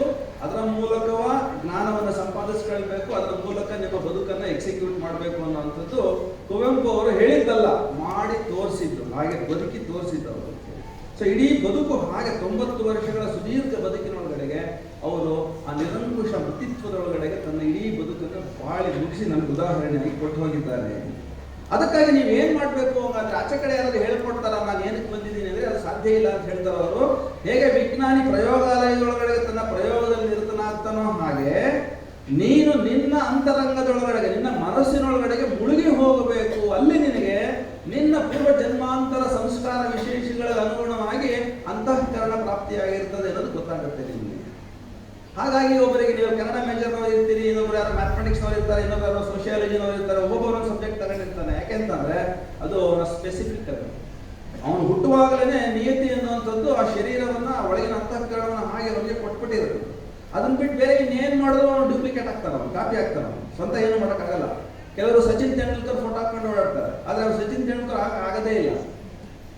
ಅದು ವೇಸ್ಟ್. ಅದು ಹಂಗಾಗಿ ಯಾರನ್ನು ಕಾಪಿ ಮಾಡಕ್ ಹೋಗಬೇಡಿ ನೀವು ಅಂತ. ಯಾಕೆಂದ್ರೆ ನಿಮಗೆ ಮತಿ ಗೌರವ ಇಲ್ಲದೆ ಇದ್ದಾಗ ಕಾಪಿ ಮಾಡ್ತೀರಿ. ನೀನು ಈ ಜಗತ್ತಲ್ಲಿ ಏನೋ ಒಂದು ಉದ್ದೇಶಕ್ಕಾಗಿ ಬಂದಿದ್ದೀಯಪ್ಪ, ಅದನ್ನ ಬಿಟ್ಟು ಬೇರೆನೂ ಮಾಡಕ್ ಹೋದ್ರೆ ನಿನ್ ಕೈಯಲ್ಲಿ ಮಾಡಕ್ಕಾಗಲ್ಲ ಅಂತ ಒಳಗೆ ಅಂತರಂಗನ ನಿನ್ನನ್ನ ಸಂಪೂರ್ಣವಾಗಿ ಸೆಪರೇಟ್ ಮಾಡ್ತಾ ಹೋಗುತ್ತದೆ. ಆ ಕಾರಣಕ್ಕಾಗಿ ನೀನು ಭೂಮಿಗೆ ಬಂದಿದ್ದೀಯ ಅದನ್ನು ಅರ್ಥ ಮಾಡ್ಕೊಳ್ತಾ ಹೋಗು ನೀನು ಅಂತೇಳಿ. ಸೊ ಹಾಗಾಗಿ ಈ ನಿಮ್ಮ ಅಂತರಂಗದೊಳಗೆ ನೀವು ಮುಳುಗಿ ಹೋಗದೆ ಹೋದ್ರೆ ನಿಮ್ಮ ದರ್ಶನ ನಿಮ್ಗೆ ಆಗೋದೇ ಇಲ್ಲ. ನೀವು ಈ ಜಗತ್ತಿಗೆ ಏನು ಮಾಡ್ಲಿಕ್ಕೆ ಶಕ್ತರಾಗೋದೇ ಇಲ್ಲ. ನಿಮ್ಮ ಬದುಕು ವ್ಯರ್ಥವಾಗಿ ಹೋಗ್ಬಿಡುತ್ತೆ. ಎಷ್ಟೋ ಜನ ಬೈಕಳ್ತಾರೆ, ನಾನು ಈ ಕೆಲಸಕ್ಕೆ ಬರಬಾರ್ದಾಗಿತ್ತು, ನಾನು ಇವ್ರನ್ನ ಮದುವೆ ಆಗಬಾರ್ದಾಗಿತ್ತು, ನಾನು ಇದನ್ನ ಮಾಡಬಾರ್ದಾಗಿತ್ತು ಅಂತ ಹೇಳಿ. ಯಾಕೆ ಅಂತಂದ್ರೆ ಅವ್ರಿಗೆ ಅದನ್ನ ಮಾಡುವಂತ ನಿಯತಿ ಶಕ್ತಿ ಎರಡೂ ಇರೋದಿಲ್ಲ. ಆದ್ರಿಂದ ಏನೋ ಮಾಡಕ್ ಹೋಗಿ ತಪ್ಪಿಗೆ ಸಿಕ್ಕಾಕೊಂಡು ಇಡೀ ಜೀವನ ಕೋರಿಗೆ ಹಾಗೆ ಸಿಕ್ಕೋಗ್ಬಿಡ್ತಾರೆ. ಅಂಥವ್ರು ಬೇಕಾದಷ್ಟು ಜನ ಇದ್ದಾರೆ. ಯಾಕೆಂದ್ರೆ ಬೇಕಾದಷ್ಟು ಜನ ವಿದ್ಯಾರ್ಥಿಗಳಿಗೆ BA ಪಾಸ್ ಆದ್ಮೇಲೆ ಏನ್ ಮಾಡ್ಬೇಕು ಅನ್ನೋದೇ ಗೊತ್ತಿರಲ್ಲ, BSc ಪಾಸ್ ಆದ್ಮೇಲೆ ಏನ್ ಮಾಡ್ಬೇಕಂತ ಅನ್ನೋದೇ ಗೊತ್ತಿರಲ್ಲ. ಆದ್ರೆ ಈ ವ್ಯಕ್ತಿಗೆ 7ನೇ ವಯಸ್ಸಿಗೆ ನಾನು ಮಹಾಕವಿ ಆಗಬೇಕು ಅಂತ ಹೇಳಿ ಸ್ಪಷ್ಟವಾಗಿರ್ತದೆ. ನಾನು ಮಹಾಕವಿ ಆಗ್ಲಿಕ್ಕಾಗಿಯೇ ಹುಟ್ಟಿದ್ದೀನಿ ಅಂತ ಹೇಳಿ ಅತ್ಯಂತ ಅವ್ರ ನೆನಪಿನ ನೋಡಿ ಓದಿದ್ರೆ ನಿಮ್ಗೆ ಗೊತ್ತಾಗುತ್ತೆ, ಯಾರೇ ಮಹಾನುಭಾವ 7ನೇ ವಯಸ್ಸಿಗೆ ನೀನು ಆತ್ಮದರ್ಶನವನ್ನ ತತ್ವದರ್ಶನವನ್ನ ಮಾಡ್ಕೊಂಡೆ ಅಂತ ಬರೀತಿಯಲ್ಲಪ್ಪ, ಅದಿನೆಂತ ಒಂದು ಜನ್ಮಾಂತರ ವಿಶೇಷ ಪುಣ್ಯ ಪ್ರಾಪ್ತಿ ನಿಮ್ಗೆ ಆಯ್ತು ಅಂತ ಹೇಳಿ. ಅಂಥ ಗುರುಗಳು ಸಿಕ್ಕರು, ಅಂಥ ಸನ್ನಿವೇಶಗಳು ಸಿಕ್ತು, ಮಹಾಕವಿ ಹಾಗೆ ಹೋದ. ಅದಷ್ಟು ಸುಲಭವಲ್ಲ. ಆದ್ರೆ ನೀವು ನಿಮ್ಮೊಳಗೆ ಮುಳುಗದೆ ಹೋದ್ರೆ ಸಾಧ್ಯವೇ ಇಲ್ಲ ಅಂತ ಹೇಳಿಕ್ಕಾಗಿ ನಾನು ಅದನ್ನ ಹೇಳ್ತಾ ಇದ್ದೇನೆ. ಇನ್ನವರು ಪೂಜೆ ಅಂತ ಹೇಳಿ ಒಂದು ಮಾತು ಹೇಳ್ತಾರೆ. ನಾನು ಇದನ್ನ ಇಲ್ಲಿ ಬೇಕಂತಲೇ ಹೇಳಲಿಕ್ಕೆ ನಾನು ತಂದಿದ್ದೇನೆ. ಪೂಜೆ ಅಂತಂದ್ರೆ ಅವ್ರ ಪ್ರಕಾರ ಏನಂತ ಅಂದ್ರೆ ಬಾಹ್ಯವನ್ನ ಮರೆತು ಏಕಾಗ್ರತೆಯಿಂದ ತಾನು ನಂಬಿದ ಯಾವ ಶಕ್ತಿ ಇದೆಯೋ ಅದರಲ್ಲಿ ತಲ್ಲೀನನಾಗುವುದು ಪೂಜೆ ಅಂತ ಅವ್ರು ಹೇಳೋದು. ಪರಮಹಂಸರಂತವರು ಸರ್ವತ್ರ ತೃಪ್ತಿಗಾಗಿ ದೇವಾಲಯಕ್ಕೆ ಅವರು ಹೋಗಲೇ ಇಲ್ಲ. ಅವರು ದೇವಾಲಯದಲ್ಲಿ ಅವರು ನಿರಂತರ ಪೂಜೆ ಮಾಡ್ತಾ ಮಾಡ್ತಾ ಆ ಕಲ್ಲಿನ ವಿಗ್ರಹದಲ್ಲಿ ಕಾಳಿಯನ್ನ ಸಾಕ್ಷಾತ್ಕರಿಸಿಕೊಂಡ್ರು ಅವರು ರಾಮಕೃಷ್ಣರು. ನೀನು ಯಾವುದರಲ್ಲಿ ಶ್ರದ್ಧೆ ಇಡ್ತೀಯೋ ಅದರ ಮೂಲಕವೇ ಭಗವಂತನ ಶಕ್ತಿಗಳು ನಿನ್ನೊಳಗಡೆಗೆ ಹರಿದು ಬರ್ತವೆ. ಅದಕ್ಕೆ ನಿದರ್ಶನವಾದ ರಾಮಕೃಷ್ಣರು. ಪೂಜೆ ವ್ಯಕ್ತಿಯಿಂದ ವ್ಯಕ್ತಿಗೆ ಭಿನ್ನವಾಗುತ್ತೆ, ಅದು ಆಗಲೇಬೇಕು. ಸಂಸ್ಕಾರದ ಆಧಾರದಲ್ಲಿ ಭಿನ್ನ ಆಗುತ್ತೆ. ದೇವತಾ ತತ್ವ ಪಂಚಭೂತಗಳ ಮೂಲಕ ಅಭಿವ್ಯಕ್ತಿಯಾಗಿದೆ. ಹಾಗೆ ಒಂದು ಕಡೆ ಅನ್ನಮಯದಲ್ಲಿ ಇದ್ರದು, ಇನ್ನೊಂದು ಕಡೆ ಪ್ರಾಣಮಯದಲ್ಲಿ, ಮತ್ತೊಂದು ಕಡೆ ವಿಜ್ಞಾನಮಯದಲ್ಲಿ, ಇನ್ನೊಂದು ಕಡೆ ಚಿನ್ಮಯದ ರೂಪದಲ್ಲಿ ಅದು ಇದ್ದೇ ಇರುತ್ತೆ. ನೀನು ನಿನ್ನೊಳಗಡೆಗೆ ಆ ದೈವಾಂಶವನ್ನು ಯಾವುದನ್ನ ಆಹ್ವಾನಿಸ್ತೀಯೋ, ಯಾವುದನ್ನ ನೀನು ಆರಾಧಿಸ್ತೀಯೋ, ಪೂಜಿಸ್ತೀಯೋ, ಭಾವಿಸ್ತೀಯೋ, ಅದಕ್ಕೊಂದು ನಿನ್ನೊಳಗಡೆಗೆ ಕೆಲಸ ಮಾಡೋದಕ್ಕೆ ಒಪ್ಕೊಳ್ಳುತ್ತೆ. ಅರವಿಂದ್ರ ಹೇಳ್ತಾರೆ ಅದನ್ನು, waiting forces there are waiting for the correct human beings. ಭೂಮಿ ಒಳಗಡೆ ದೇವತಾ ಶಕ್ತಿಗಳು ಅಗ್ನಿಗಂಗಾ ಪ್ರವಾಹಗಳಂತ ಕುವೆಂಪು ಅವರು ಬಂದಿದ್ದಾವೆ. ಸುಪ್ರಮಾನಸ ಅತಿಮಾನಸ ಅಂತೆಲ್ಲ ಹೇಳ್ತಾರೆ. ಯಾರೊಳಗಡೆ ಇಳಿಬೇಕು ಅನ್ನೋದು ಗೊತ್ತಾಗದೆ ಸುಮ್ಮನೆ ಕಾಯ್ತಾ ಇದ್ದಾವೆ. ಮನುಷ್ಯರ ಸತ್ಯ ತಯಾರಾಗಿದೆಯಾ ಅದಕ್ಕೆ ಅಂತೇಳಿ. ಯಾಕೆಂತಂದ್ರೆ man is too fragile to bear infinite weight ಅಂತ ಹೇಳ್ತಾರೆ. ಭಗವಂತ ನಿಮ್ಮೊಳಗೆ ಬಂದ್ರೆ ನೀವು ಬದುಕಕ್ಕಾಗಲ್ಲ. ಯಾಕೆಂದ್ರೆ ಅಂತ ಸದೃಢವಾದಂಥ ನರಮಂಡಲಗಳು, ಮಾಂಸಮಂಡಲಗಳು, ಮತ್ತೆ ಅಂಥದ್ದೊಂದು ಮನಸ್ಸು, ಪ್ರಾಣಶಕ್ತಿ ಧಾರಣೆ ಮಾಡ್ತಕ್ಕಂಥ ಸಾಮರ್ಥ್ಯಗಳು ನಿಮ್ಮಲ್ಲಿ ನೀವು ತಂದ್ಕೊಂಡಿರಲ್ಲ. ಆ ಸಾಧನೆಯನ್ನೇ ಮಾಡಿಲ್ಲದೆ ಇರೋರಿಗೆ ದೇವತಾ ಶಕ್ತಿ ಪ್ರಕಟವಾದ ತಡ್ಕೊಳಕ್ಕಾಗಲ್ಲ. ಅಂತ ಸಾಧನೆಯನ್ನು ನೀವು ಈ ವಯಸ್ಸಲ್ಲಿ ಮಾಡಬೇಕು. ಆವಾಗ ನಿಮ್ಮೊಳಗಡೆಗೆ ಅಸೀಮವಾದದ್ದು, ಅಸಾಮಾನ್ಯವಾದದ್ದು ಸಂಭವಿಸೋದಕ್ಕೆ ಒಪ್ಪಿ ನಿಮ್ಮೊಳಗಡೆಗೆ ಬಂದು ಕೂತ್ಕೊಳ್ಳುತ್ತೆ. ಪ್ರತಿಯೊಬ್ಬರಲ್ಲೂ ಅದಿದೆ, ಬೀಜ ರೂಪದಲ್ಲಿದೆ. ಅದನ್ನ ನೀವೇನ್ ಮಾಡಬೇಕು? ಭಾವಿಸಬೇಕು, ಅದನ್ನ ಚಿಂತಿಸಬೇಕು, ಅದನ್ನ ಪೂಜಿಸಬೇಕು, ಅದನ್ನ ಆರಾಧಿಸಬೇಕು, ಅದನ್ನ ಪ್ರಕಟಿಸಬೇಕು. ಅದಾಗಬೇಕು. ಈಶ್ವರನ ಸನಾತನಾಂಶವೇ ಜೀವಾತ್ಮ, ಈಶ್ವರನ ಸೃಜನ ಶಕ್ತಿಯೇ ಮಾಯೆ, ಅದು ಭ್ರಮೆಯಲ್ಲ ಅಂತ ಹೇಳಿ ಕುವೆಂಪು ಅವರು ನಮ್ಮ ಇಡೀ ಸಾಹಿತ್ಯದ ಸೃಜನೆ ಒಳಗಡೆಗೆ ಹೇಳ್ತಾ ಹೋಗ್ತಾರೆ. ಅವರ ಯಾವುದೇ ಒಂದು ಸಣ್ಣ ಕೃತಿಯನ್ನು ನೀವು ತಗೊಂಡ್ರು ಕೂಡ ಅದು ನಿಮಗೆ ಈ ವ್ಯಕ್ತಿ ಅದನ್ನೇ ಹೇಳಕ್ ಹೊರಟಿದ್ದಾನೆ ಅನ್ನೋಂಥದ್ದು ದರ್ಶನ ಆಗಿಬಿಡುತ್ತದೆ. ಅವ್ರದ್ದು ಒಂದು ಪದ್ಯ ಇತ್ತು, ಕನ್ನಡದ ಮೇಷ್ಟ್ರೊಬ್ರು ನನಗೆ ಒಂದ್ಸರಿ ಬಂದು ಕೇಳಿದ್ರು ಅದನ್ನ ಯಾಕೆ ಹೇಳಕ್ ಹೊರಟಿದ್ದೀನಿ ಅಂತಂದ್ರೆ, ಕನ್ನಡದ ಮೇಷ್ಟ್ರು ಒಂದ್ಸರಿ ಅವ್ರಿಗೆ ಆ ಪದ್ಯದ ಬಗ್ಗೆ ಒಂದು ಪ್ರಬಂಧ ಬರ್ಕೊಡಿ ಅಂತ ಯಾರೋ ಕೇಳಿದ್ರು. ಅದು ಯಾವುದು ಅಂತೇಳಿ ನಿಮಗೆಲ್ಲ ಚೆನ್ನಾಗಿ ಗೊತ್ತಿರುತ್ತೆ. ಓ ನನ್ನ ಚೇತನ ಆಗು ನೀ ಅನಿಕೇತನ ಅನ್ನುವಂಥ ಪದ್ಯ. ಓ ನನ್ನ ಚೇತನ ಆಗು ನೀ ಅನಿಕೇತನ ಅಂತ ಅಂದ್ರೆ ಅವ್ರೇನು ತಿಳ್ಕೊಂಡಿದ್ರು ಮಾಸ್ಟ್ರು, ಮನೆ ಕಟ್ಟದೇ ಇರೋದು ಅಂತ ತಿಳ್ಕೊಂಡಿದ್ರು. ಅಲ್ಲದೆ ಮುಂದಿನ ಸಾಲುಗಳಲ್ಲಿ ಸ್ಪಷ್ಟವಾಗಿ ಕವಿ ಅದನ್ನು ದಿಗ್ದರ್ಶಿಸ್ತಾರೆ.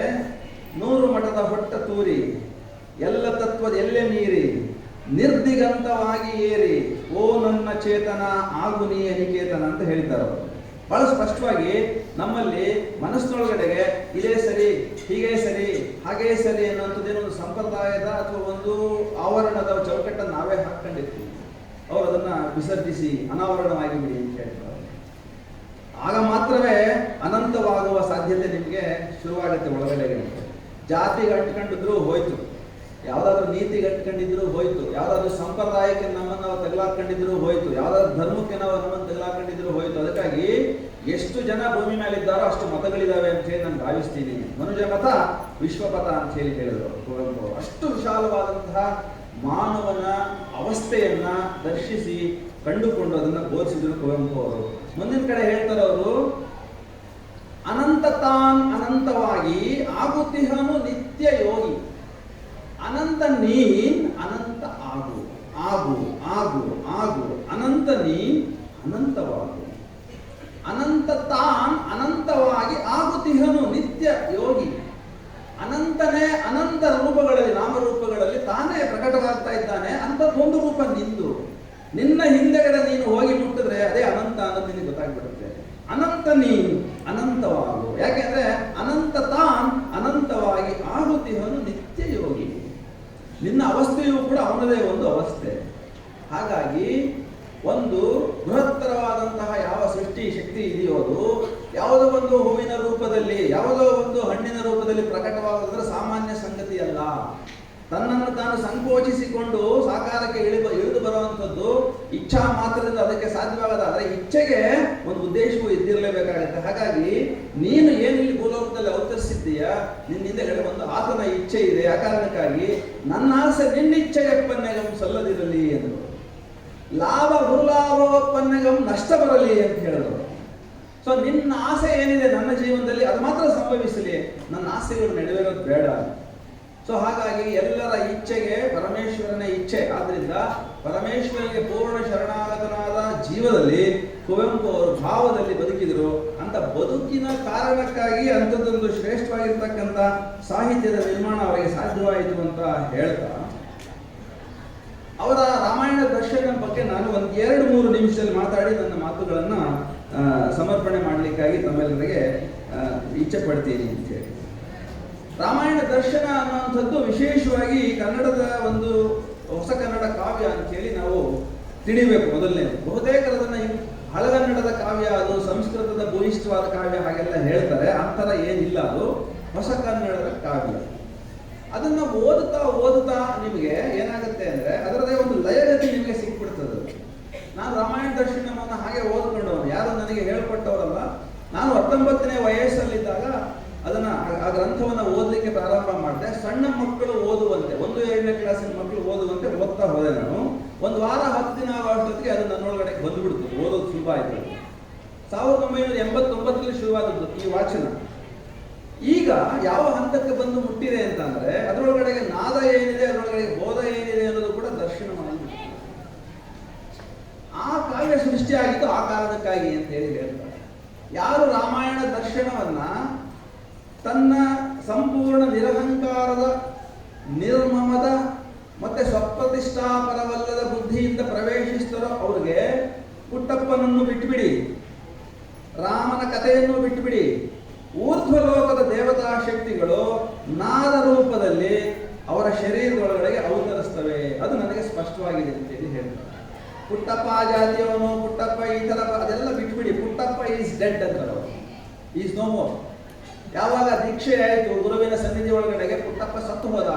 ಆ ನಂತರದ ಏನೆಲ್ಲ ವಿದ್ಯಮಾನ ಇದೆ ಅದೆಲ್ಲ ತಾಯಿ ಸರಸ್ವತಿದು, ಅವಳೇ ಈ ಕುವೆಂಪುವನ್ನು ಶ್ರೀ ಕುವೆಂಪುವಾಗಿ ಸೃಜಿಸಿದಳು ಅಂತೇಳಿ ರಾಮಾಯಣದಲ್ಲಿ ಪ್ರಾರಂಭದಲ್ಲಿ ಹೇಳ್ತಾರೆ. ಏನು ಹೇಳ್ತಾರೆ, ಹೇಗೆ ಹೇಳ್ತಾರೆ ಅಂತ ಹೇಳಿದ್ರೆ ನನ್ನ ಮಾತಿಗೆ ಭಾಷಣಕ್ಕೆ ಮುಕ್ತಾಯ ಆಗುತ್ತೆ ಅಂತ ಹೇಳಿ ನಾನು ಭಾವಿಸ್ತೇನೆ. ಅವರ ಗುರು ವೆಂಕಣ್ಣಯ್ಯನವರು ಅವರಿಗೆ ಒಂದು ಸಲಹೆ ಕೊಡ್ತಾರೆ. ಅಪ್ಪ, ನೀನು ಬಹಳ ದೊಡ್ಡ ತತ್ವಶಾಸ್ತ್ರ, ಬುದ್ಧಿಶಾಸ್ತ್ರ, ಮನಃಶಾಸ್ತ್ರ ಎಲ್ಲರಲ್ಲಿ ಸಿದ್ಧನಾಗಿದ್ದೀಯಾ, ದಾರ್ಶನಿಕನಾಗಿದ್ದೀಯಾ. ಆದರೆ ನಿನ್ನ ದರ್ಶನವನ್ನು ನೀನು ವಿಶೇಷವಾಗಿ ಯಾವುದಾದ್ರೂ ಒಂದು ದೊಡ್ಡ ಕಾರ್ಯದಲ್ಲಿ ನೀನು ಮಾಡಿ ಮುಗಿಸದೆ ಹೋದ್ರೆ ವ್ಯರ್ಥವಾಗಿ ಬಿಡುತ್ತಲ್ಲ ಅಂತ. ಏನ್ ಮಾಡಬೇಕು ಗುರುಗಳೇ?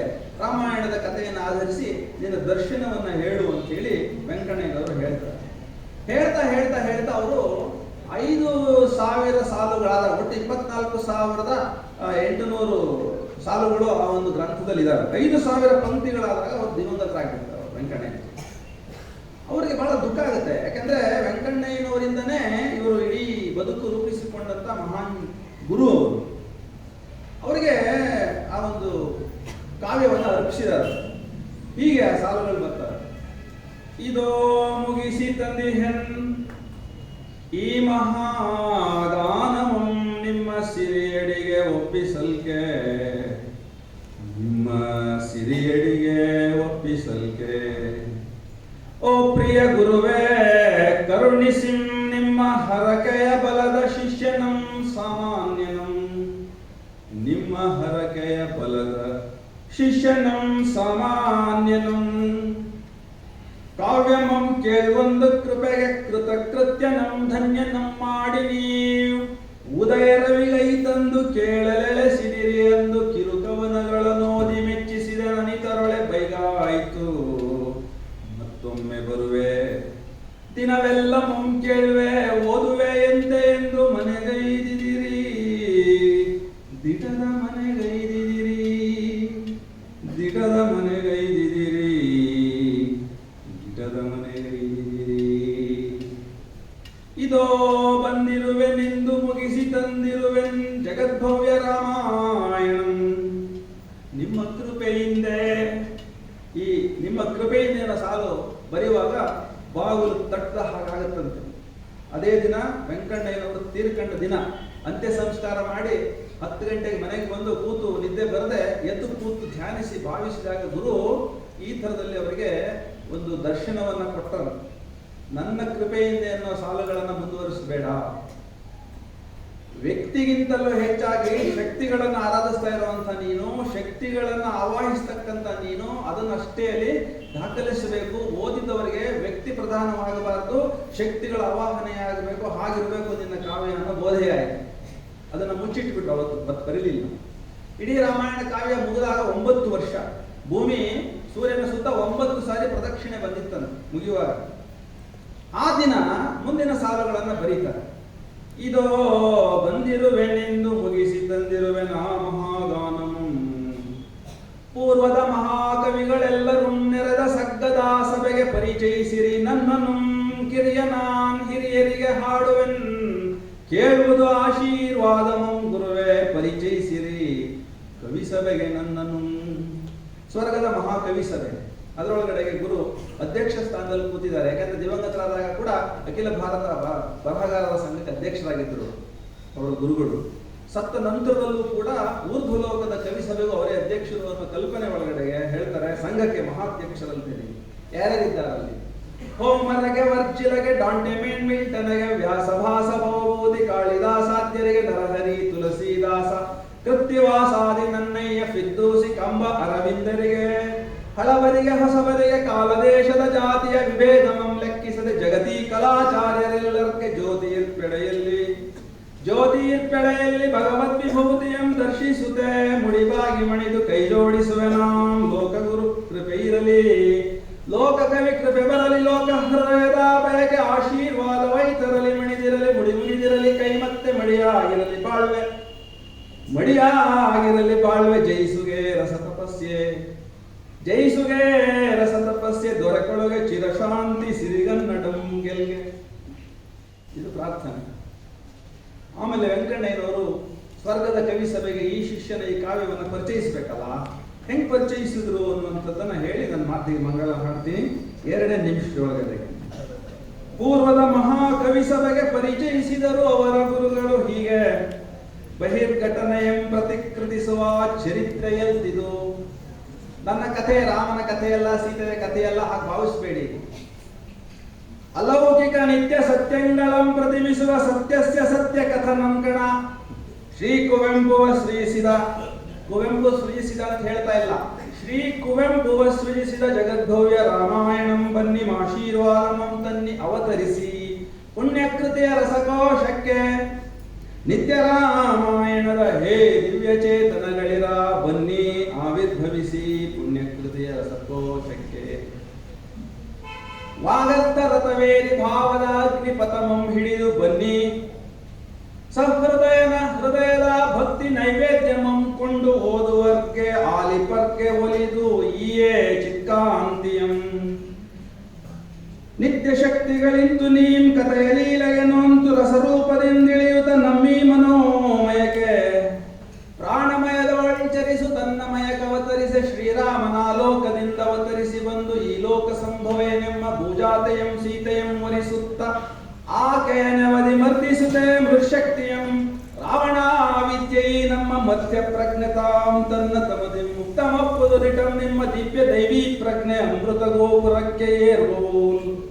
ಓ ಬನ್ನಿ ಅವತರಿಸಿ ಮೃತ್ಕಲಾ ಪ್ರತಿಮೆಯೋಳ್ ಚಿತ್ಕಲಾ ಪ್ರಾಣಂ ಪ್ರತಿಷ್ಠಿತಂ ತಾನಪ್ಪವೋಲ್. ಓ ಬನ್ನಿ ಅವತರಿಸಿ, ಓ ಬನ್ನಿ ಅವತರಿಸಿ. ಇದು ಅವರ ಗುರು ವೆಂಕಣ್ಣಯ್ಯನವರು ದೇವತಾ ಶಕ್ತಿಗಳನ್ನ ತನ್ನ ಶಿಷ್ಯನ ಕಾವ್ಯದೊಳಗಡೆಗೆ ಬಂದು ಅವತರಿಸಿ ಅಂತ ಹೇಳಿ ಪ್ರಾರ್ಥಿಸಿದಂತೆ ಈ ಶಿಷ್ಯ ಅವರ ಗುರುಗಳ ಮೂಲಕ ಈ ಕಾವ್ಯಕ್ಕೆ ಪ್ರಾಣ ಪ್ರತಿಷ್ಠೆಯನ್ನ ಮಾಡಿಸಿದ್ದಾರೆ ಅಂತ ಹೇಳಿ ಓ ಚನ್ನಬಸಪ್ಪನವರು ಹೇಳ್ತಾರೆ. ಯಾಕೆ ಅಂತ ಅಂದ್ರೆ ಈ ಕವಿ ಇದನ್ನ ಬರೆದದ್ದಲ್ಲ, ನಾನು ಬರದೆ ಅನ್ನುವಂಥದ್ದು ಸುಳ್ಳು, ನನ್ನನ್ನ ಅದು ಬರೆದಿದೆ ಅನ್ನುವಂಥದ್ದು ನಿಜ. ಶ್ರೀ ಕುವೆಂಪು ಸೃಜಿಸಿದ ಅನ್ನೋ ಶಬ್ದ ನಾನು ಹಾಕಿದ್ದಲ್ಲ, ಅದಾಗೆ ಬಂದದ್ದು. ಯಾಕೆ ಅಂತ ಅಂದ್ರೆ ಹೇಳ್ತಾರೆ, ತನ್ನ ಲೀಲಾ ಲೋಕಲೋಕಂಗಳಂ ಸೃಜಿಸಲ್ ಅನಾದಿ ಕವಿ ಪರಮ ಪುರುಷೋತ್ತಮಂ ಸರ್ವೇಶ್ವರಂ. ಬೇರೆ ಬೇರೆಯ ವಿಶ್ವಕವಿಗಳಂ ಬ್ರಹ್ಮರ್ಕಲಂ ನಿರ್ಮಿಪೋಲ್ ನಮ್ಮಿ ಚತುರ್ಮುಖ ಜಗತ್ಕರ್ತೃತಾಂ ತನ್ನ ಲೀಲೆಯ ಕಾವ್ಯ ಸತ್ಯ ಬೃಹತ್ ಕೃತಿಗಳಂ ಸೃಷ್ಟಿಸೆ. ವಸುಂಧರೆಯೊಳಂತೆಯೇ ಕವೀಂದ್ರಕ್ಕಳಂ ಪುಟ್ಟಿಪನ್, ವಸುಂಧರೆಯೊಳಂತೆಯೇ ಕವೀಂದ್ರಕ್ಕಳಂ ಪುಟ್ಟಿಪನ್. ಜಗತ್ಕರ್ತೃವಾಗಿರ್ತಕ್ಕಂಥ ಚತುರ್ಮುಖ ಬ್ರಹ್ಮ ಏನೇ ಸೃಷ್ಟಿ ಮಾಡಿದ್ದಾನೆ ಅಷ್ಟೇ ಮಾಡಿ ಸುಮ್ಮನಾಗಲಿಲ್ಲ. ತನ್ನ ಸೃಷ್ಟಿಯನ್ನ ಆನಂದಿಸಿ ಅನುಭವಿಸಿ ಅದನ್ನ ಇನ್ನು ಸಾಮಾನ್ಯರಿಗೆ ಅಯೋಗಮತಿಗಳಿಗೆ ವರ್ಣಿಸ್ಲಿಕ್ಕಾಗಿ ಮಹಾಕವಿಗಳನ್ನು ಅವನೇ ಹುಟ್ಟಿಸ್ತಾನಂತೆ. ಹುಟ್ಟಿಸಿ ಆ ಆನಂದವನ್ನು ಅವರು ಹೇಗೆ ಅನುಭವಿಸಿದ್ರು ಅನ್ನುವಂಥದ್ದು. ಬ್ರಹ್ಮಕೃತಿಯೋಳ್ ಸಚ್ಚಿದಾನಂದಮಂ ವ್ಯಕ್ತಗಳಿಪಂತುಟ ಅವ್ಯಕ್ತ ಪರಮತತ್ವಂ. ವರಕವಿಯ ಕಾವ್ಯ ಸತ್ಯಯೋಳ್ ಆತ್ಮರಸ ಸತ್ಯಮಂ ಪ್ರಕಟಿಸುವನು ಈ ಬ್ರಹ್ಮ ಅನ್ಯ ವಿಧದಿಂದೆಮ್ಮಂ ಮೃತ್ಯ ಪೃಥ್ವಿ ತತ್ವದೋಳ್ ಪ್ರಕಟನಾ ಸಾಧ್ಯವಂ.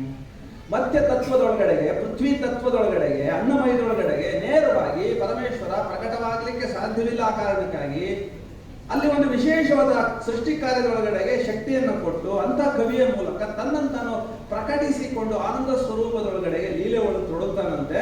ಹಾಗಾಗಿ ಕವಿ ಏನನ್ನು ಬರೀಲಿಕ್ಕೆ ಸಾಧ್ಯ ಇಲ್ಲ. ಇದು ಹೇಳ್ತಾರೆ, ಬ್ರಹ್ಮ ಸತ್ಯೇನ ಪರಬ್ರಹ್ಮ ಸತ್ಯಂ ದರ್ಶಿಸುತ್ತಿತಂ. ಮಿಥ್ಯೆ ಎಂಬುದೇ ಪೂರ್ಣ ಸತ್യമೇ ಯೋಗ ವಿಜ್ಞಾನವೊಪ್ಪದು ಕಣ. ಪೂರ್ಣಮದು ಪೂರ್ಣಮಿದು ಪೂರ್ಣದಿಂ ಬಂದು ಈ ಪೂರ್ಣಂ ಅಪೂರ್ಣದಿಂ ಕಳೆದೊಡಂ ಪೂರ್ಣಮೇ ತಾನುಳಿಯುವುದು. ಪ್ರಜ್ಞೆಗೆ ಅದು ಇದು ಸರ್ವಮಂ ಸತ್ಯದ ಆವಿಷ್ಕಾರ ವಿನ್ಯಾಸಗಳು. ಕಾವ್ಯ ಸತ್ಯನ್ ಅನನ್ಯ ಸತ್ತಾ ಪ್ರಮಾಣದಿಂ ಪರಿಕಿಸಲ್ ಮಿಥ್ಯೆಯಲ್ಲದೆ ತನಗೆ ತಾಂ ಮಿಥ್ಯೆಯೇ. ಕವಿಕೃತಿಯು ಅಂತೆ ಬ್ರಹ್ಮಕೃತಿಯಂತೆ ಋತಚಿದ್ವಿಲಾಸ. ಈ ಕೃತಿ ಲೋಕ ಈ ಪ್ರಕೃತಿ ಲೋಕದಂತೆ ಬಹುಲೋಕ ಕಿರಣಮಯ ಸತ್ಯ ಸೂರ್ಯೋತ್ತಮನ ಚಿತ್ಪ್ರಕಾಶನದೊಂದು ರಸಲೋಕ ರೂಪ ಕಿರಣಂ ಸಂಭವಿಸಿ ಭವಗಿಳಿದು ವಾಣಿಪತಿಯ ವಿಭವಗಳನ್ನು ಅನುಭವಿಸಿ ಕಂಡು ಉಂಡು ಆನಂದಿಸಿ ಕಾಣವೇಳ್ಕುಂ ಕೃತಿ ನೇತ್ರ ಪಥಮಂ ಹೊಕ್ಕು.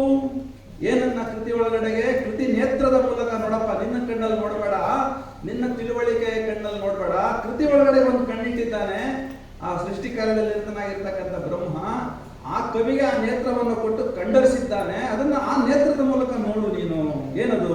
ಕವೀಂದ್ರ ಮತಿಲೋಕದೋಳ್ ಹೊಳೆವ ಋತ ಕಲ್ಪನಾ ಮೂರ್ತಂಗಳಂ ಭಾವಚರ ನಿತ್ಯ ಸತ್ಯಂಗಳ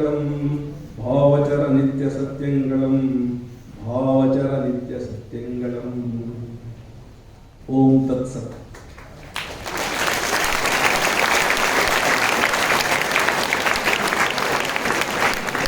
ವೇದಿಕೆಯ ಮೇಲೆ ಆಸೀನರಾಗಿರ್ತಕ್ಕಂಥ ಎಲ್ಲ ಪರಮ ಪೂಜ್ಯರಿಗೆ ನನ್ನ ಭಕ್ತಿಪೂರ್ವಕ ನಮಸ್ಕಾರಗಳನ್ನು ಸಲ್ಲಿಸ್ತೇನೆ. ಹಾಗೆ ಏನಾದರೂ ತಪ್ಪು ಒಪ್ಪುಗಳು, ಅಹಂಕಾರದ ಪ್ರದರ್ಶನವೇನಾದರೂ ಆಗಿದ್ರೆ ಅದನ್ನು ಮನ್ನಿಸಿ ನನ್ನನ್ನು ಆಶೀರ್ವದಿಸಬೇಕಂತ ಹೇಳಿ ನಿಮ್ಮೆಲ್ಲರಲ್ಲಿ ಇಂಥದೊಂದು ಅದ್ಭುತವಾದಂತಹ ಒಂದು ಚತುಶಕ್ತಿಯನ್ನು ಜಾಗೃತ ಮಾಡ್ತಾ ಇರ್ತಕ್ಕಂಥ ಈ ಸಂಸ್ಥೆಯ ಮುಖ್ಯಸ್ಥರಿಗೆ, ಆಡಳಿತಾಧಿಕಾರಿಗಳಿಗೆ ನನ್ನ ಹೃತ್ಪೂರ್ವಕವಾದ ನಮನಗಳನ್ನು ಸಲ್ಲಿಸ್ತೇನೆ. ಯಾಕೆಂತಂದ್ರೆ ಇದು ಎಲ್ಲೂ ನಡೆಯೋದಿಲ್ಲ, ಅದು ಇಲ್ಲಿ ಮಾತ್ರ ನಡೀತಾ ಇದೆ ವೀರಶೈವ ವಿದ್ಯಾವರ್ಧಕ ಸಂಘದಲ್ಲಿ ಅಂತೇಳಿ ಕಂಡು ನನಗೆ ಬಹಳ ಆನಂದ ಆಯಿತು.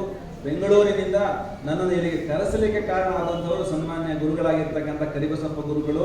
ಅವರಿಗೂ ಕೂಡ ಈ ಸಂದರ್ಭದಲ್ಲಿ ನನ್ನ ಭಕ್ತಿಪೂರ್ವಕ ನಮನಗಳನ್ನು ಸಲ್ಲಿಸ್ತೇನೆ. ನಾನು ತುಮಕೂರಿನಲ್ಲಿ ವಾಸ ಇರುವಂಥದ್ದು, ಅಲ್ಲಿಂದ ಇಲ್ಲಿಗೆ ಕರೆಸಿ ಇಂಥದ್ದೊಂದು ಅವಕಾಶವನ್ನು ಇಂಥ ಹಿರಿಯರ ಮೂಲಕ, ಗುರು ಹಿರಿಯರ ಮೂಲಕ ನನ್ನನ್ನು ನಾನು ಇಲ್ಲಿ ಪ್ರಸ್ತುತಪಡಿಸ್ಕೊಳ್ಳೋದಕ್ಕೆ ಅವಕಾಶ ಮಾಡಿಕೊಟ್ಟಿದ್ದಕ್ಕಾಗಿ ತಮ್ಮೆಲ್ಲರಿಗೂ ವಿಶೇಷವಾಗಿ ಧ್ಯಾನಿಸಿ ಭಾವಿಸಿ ಕೇಳಿದ್ರಿಂದ ನಿಮ್ಮೊಳಗಡೆ ಆ ಶಕ್ತಿ ಅವತರಿಸಲಿ ಅಂತ ಹೇಳಿ ನಾನು ಕೂಡ ಭಗವಂತನಲ್ಲಿ ಪ್ರಾರ್ಥಿಸ್ತೇನೆ. ನೀವೆಲ್ಲ ಈ ಜಗತ್ತಿಗೆ ಆಸ್ತಿಗಳಾಗಬೇಕು, ತಂದೆ ತಾಯಿಗಳನ್ನು ಅತ್ಯಂತ ಭಕ್ತಿಪೂರ್ವಕವಾಗಿ ಸೇವಿಸಬೇಕು.